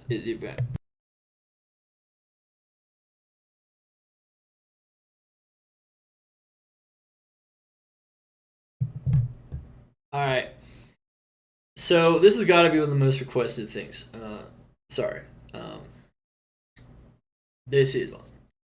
So turning I since season 1, this has been so annoying. It takes like 20 minutes sometimes, 30 minutes sometimes, to convert whole stacks of flawless gems into perfect gems. If there's just one button combination you can push, kind of like with jewel fragments, where like a whole cube of jewels can be turned into a stack of jewel fragments. Just turning as many flawless gems as you can into P-gems, at least of one type at a time, into P-gem stacks simultaneously would be so huge. So huge. That would be big in terms of quality of life. This is something that definitely plagues a lot of players, and unfortunately sometimes it's a season ender. This is a problem. There's basically a problem where there's a lot of items, especially stacked items, and there's just so many quest items and materials that you absolutely would never want to sell to a vendor. And there's just so many things now that you can accidentally sell to the vendor that is bad. You can sell 50 Worldstone shards to the vendor, and guess what happens to your Worldstone shards? They're gone. That's not good. Making them all unsellable to vendors would be really cool for quality of life, and I think a lot of players would appreciate that. Option to remove screen shakes. So just something from D2R there. Screen shaking can be very annoying, especially in maps when you're doing the Dark Wanderer event. Consider making an in-game settings option to allow characters in the character select screen to appear in the order of creation instead of experience amount. So just being able to move your character order in your account, making it a bit more versatile and modular would be kind of neat. Possibly ordering it based on other things. This is other criteria on which you can choose how to order your characters based on a setting. Allow re-rolling of a jewel color, ring shape, amulet shape with some kind of cube recipe. So basically the idea here is that a lot of people are, D2 is all about them perfect items, right? So for a lot of people, this people really want perfect items. And in terms of perfect, they want like one jewel color, one shape, and it'd be kind of cool if like a cube recipe could potentially re-roll them, Maybe not a cheap one necessarily, but you know, kind of cheap but not super cheap. Maybe something that requires like foul runes or something. Um, that could be interesting. I think a lot of people would like that for sure. So they don't feel like they're trying to look for that shape and that people are denying people trade just because something's not the right color. It's not usually a good feeling, at least in my opinion and most people's opinion. Uh, Add auto pickup for gems. Yeah, so this is the thing. If we can have auto pickup for gold, um, I do understand why there's not auto pickup for this in multiplayer. However, and maybe for single player play, where there's only one person in the party, maybe auto pickup can be enabled, and you could just vacuum up items as you move over them, so you don't have to constantly be like picking up these very useful materials while you're mapping. Would be really cool for just kind of increasing the fluidity of mapping and things like that. And you could even make light radius. You could rope light radius into this, which is something I mentioned above. You can make your radius increase, which should be kind of neat. An area monster counter. Area monster counter would be really cool. I think that would be really sick. A lot of people do like the idea just so they don't know, maybe they missed like a major section of the map or the dungeon or whatever, just to know how many monsters are still around. I do feel like that would be kind of cool too as a statistic, so people could use it in addition to in-game time to standardize maybe how fast they're clearing maps. And so there's another statistic to have there, like, okay, this build is clearing this map at 8 minutes, but it tends to leave about, you know, a pretty, you know, not only the remaining monsters, but also the percentage. So that, like, people can know. But, yeah, this build also tends to leave a lot of monsters in the map, so it's not clear them as quickly. So there's a bit more interesting math you can do and some interesting races you can do as well. There is some interesting potential with that. Allow for separation of certain game noises, like basically like D2R does. So it's like separating character sounds, loot drop sounds, monster sounds from each other. And I'm not sure if they can actually help reduce lag as well without turning off all sound in maps, but it could be interesting. Lag in group maps is definitely a known thing that is a problem still somewhat. It's not as big of a problem as it used to be. Increase maximum gold in shared stash and separate from personal stash. I think other people are with me when I say this, but having to make lots of characters and bring them all into hell just to have a reasonable amount of stash for gold for all the enormous amount of crafting you can do, and constantly going to Mala to buy orbs when you're full instead of just, you know, buying them all at once if you can store it somewhere. That'd be very nice. IS breakpoints shown in the character info sheet. That is one thing that is not currently in there that I think a lot of people would love, so they don't have to go to a third party to see what their attack speed breakpoints are. And like for Fury Druids, it could be like, for IS, it could say weapon only. You know, some things that, you know, help to guide some people about how that works. MPK and LPK, not MK, shown in the character info sheet. Just some stats that are currently not in the character info sheet. We have leeches, but not MPK and LPK, which I think are very useful stats, especially for casters. Remove the sell buy buttons from vendors and confirm repair button. So these things are just some annoyances, but also other ways you can accidentally sell your gear. And just random buttons. I think D2R got rid of them as well. Further reduce the gold cost of repairing a superior item. It's still too high. It's still too high. You still have to drain runes. But it was a step in the right direction this season. Put DPS in the settings menu so it can be hotkeyed. Yeah, it'd be kind of cool to be able to hotkey DPS on and off. I kind of like that idea. Being able to turn it on and off. Always good instead of having to type it manually. I like that for sure. Very, very good idea. And then PvP. Battle Royale is a lot of fun. Being able to like maybe create that mode, some people might actually enjoy playing that quite a bit. Maybe create PvP maps that have different rule sets. So like different builds might want to be used in different maps. That could be kind of cool.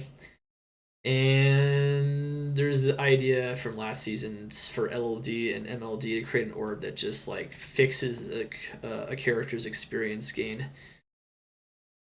And then you can, of course, use another one to resume experience gain if you want. But that could be kind of useful, though, like if you want to duel in areas with monsters and stuff and you don't want to get experience. Site, trade site. I've already went over this pretty much. There's just a lot of site functionality that just could be a lot better, but they need people that are capable of working on a website, so that's the issue here. Be really cool to gain some more pliability and to gain the reach for sure. So sound is still creating additional lag in maps and especially with certain abilities. I don't know if it can be further reduced at this point. Minions of Destruction rarely spawn in certain maps. These are just bugs. Bonewall Prison can break Rathma. Yeah, Rathma Phase 1 could be broken kind of by those abilities. I don't know if that's intentional. Holy Bolt damage taking bug at this point. I guess that's just a meme, but it's kind of hard to tell if you're taking damage versus getting healed on hardcore. It's kind of frightening, honestly. Yeah, there's some bugs that are, this bug is probably honestly the worst thing. Worst bug about it. The stash disappearing bug. Hasn't disappeared completely, but at least there's a backup for it now. So there's just a lot of just random bugs, honestly. Invisifiers in certain boss fights are really annoying to the point that you don't even want to do those boss fights. And there's just a lot of different stuff just in general. A lot of bugs and stairs and doorways still. Definitely a lot of cleanup that can definitely happen as well.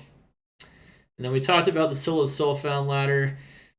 And then the other section, make it to where the first, second, and third and beyond level 99s always appear in order of achieving the distinction on Battle.net. So on D2R, on the new ladder system, they actually got it now to where if you get first sorceress, you are first sorceress. You don't appear in a random order or alphabetical, which is what it is currently. Currently, I think it's just a random order that you appear on the ladder.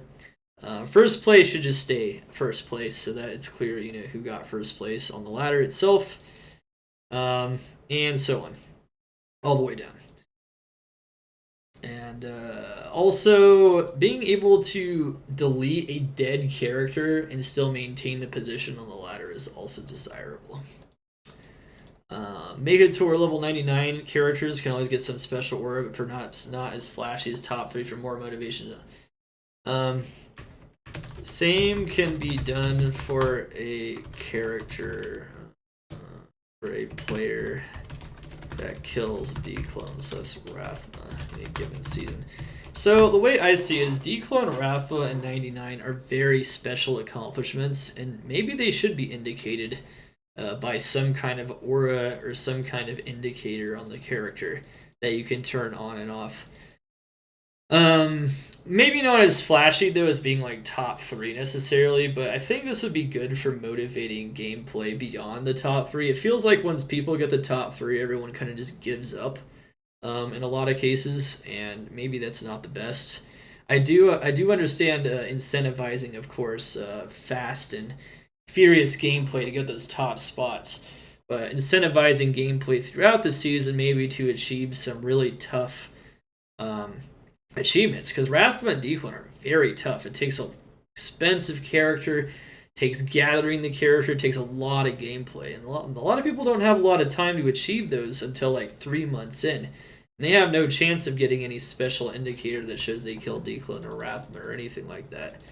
I think that'd be really cool, actually. And then I don't know how this would be implemented, but maybe there's like a limit on how wide boxes can be just in general. Maybe like the widest possible box. I don't actually know. But in general, certain loot filters are still giving a clicking advantage because of how wide the boxes are in a lot of cases. So, yeah, I mean, there was a thing with the boxes being tall vertically, but they're still very advantageous horizontally. So, maybe reducing like the maximum size of a box to be smaller would be would be good just in general, or maybe make it based on how, what the name of the item is, or the full name of the item, and then maybe slightly longer than that, potentially, like upwards of like 7 spaces. I don't know. Currently, it's still kind of crazy in some cases. Some kind of shadow boss in a dungeon or map, or uber boss like D-Clone. Oh yeah, this is my idea for like creating like a mirror fight, like where you have to fight yourself. Like it's like a PvP match. It's like a fight for special items. It'd be kind of cool. It'd be something that would be on top of D-Clone or Wrathmite you could do at some point. Definitely not priority though. But yeah. And then I think some things we didn't go over. Yeah, so we talked about the normal nightmare difficulty being kind of like flyover areas. And one thing we didn't talk about, so some other LOD areas and Bale things, is that Countess, not a lot of incentive to farm her at all, especially with the existence of Bloodraven and even Tikis and maps currently. Maybe making her be able to drop some higher runes would be kind of cool. Might spice her up a bit for LOD content. She kind of feels like she's in a weird place where people just don't need to farm her at all. Could be kind of cool. And Darnell's kind of similar, just needs like a better loot table, especially with how high the area level for Catacombs is. I don't see why Arachnid's Lair couldn't be an 85 area. I mean, I know it's really close to a waypoint, but I think it'd be really cool for a lot of builds, and it would make it accessible for a lot of builds to start farming early on, or at least make it a higher level than it currently is. And then one thing I do mention is that while the Season 4 wave change for Bale waves and Season 5 Prime Evil Soul increased drop rate help Bale a decent amount, the area is still dangerous, too dangerous or awkward to justify doing most of the time, especially without Lightning Absorb on T-Gods or crazy HP buffs. It's just too difficult of an area. It's just too overloaded. And I think making it to where Bale waves are a higher experience, and maybe he has even a better chance of dropping Bale Essence, which is also a pain point for respec tokens, would be nice. Or maybe just in general improving the loot tables of the Bale waves again, because I know that originally they were nerfed really heavily, but that was because Bale was the prominent way to get experience, and I think there's a lot of ways you could just help Worldstone out in Bale. Maybe make some more options for sorbing the souls again as well. I don't actually know. But I still think that area could use a lot more help, because it's a really cool area to farm in LOD. And it's kind of a shame that it's not really an area you ever want to touch in most cases on PD2. And that's still the case, unfortunately. Wow. Well, we went over a lot. I very briefly touched on a lot of points. I went into detail on the ones that I thought would be very impactful with a lot of my own analysis and thoughts on how they impact the game. I can almost guarantee you, no player ever agrees with every change, even the ones that eventually come to fruition by Senpai and Co. in official patches. Absolutely not. However, I do want to see your feedback and your thoughts below on various things, and maybe things that are not here that you think fit the theme of the mod and kind of the theme of what the mod is trying to achieve with Diablo 2 in general. Things that are like way too off base, or things that like totally change it into a totally different game, probably not very interested into things like that, but things that can continue to improve and add to the quality and richness of this game. That is what I'm interested in. Let me know what you guys think in my stream, twitch.tv/Dark Humility, but also everywhere else. I will once again post this document in the first pinned comment and in the discussion. First pinned comment and in the I'll put the first pinned comment and in the description below. I have it both places, and you guys can check this all out yourself. There's a lot here. There's always a lot. I always try to fill this up with as many solid ideas as possible and things that have made sense. I I do a lot of analysis. I do a lot of cool things. In a lot of ways, I'm kind of like Rax on Maxwell as well. He does this for games he cares about. He does a lot of beta testing for those games as well. And he writes up massive documents of things that developers can do to continue to improve the game. It's honestly so much, and I'm kind of like that myself as well. Games I really care about. I like to see, if we have responsive developers that are willing to take feedback and ideas, maybe these ideas would really be good ideas. And as much as they're good at coming up with good ideas of their own, of course, even independently of feedback and lists and things like this, a lot of times, they don't always have tons of time to think about these things or don't know which ideas are maybe the most prominent or how they might impact the game. And, obviously that, development takes a lot of time by itself in addition to just thinking about how to make the game better. So I've done a lot of thinking here that maybe can be used. And if we're looking for more ideas or just good ideas for things that I think will continue to make the game better in general, I feel like this is a great blueprint here for how to continue to move forward. And of course, every season I change the blueprint as they make adjustments to the game, and as adjustments are made to the game in general. Things change depending on itemization changes, build changes, and all kinds of things. But this is the current state of the game. This is where I feel where it's at in terms of things that could be improved. I'd like to emphasize, though, is that this is all constructive criticism, because I wouldn't do all this if I didn't love the mod already, if I didn't think the base game had even more potential than it already has. It has had a lot of potential from the beginning. And so I feel like it just gets better every season, and it gets more fun for more players, and it can continue to become more fun and have more of that potential in the future. So if you guys like this stuff, yeah, share it. Share this list, talk about it. Talk about it with me if there's like one thing you really don't like. I do realize that for the Declone Rathma section, for instance, there's multiple possible solutions. That's what these are. These are possible solutions.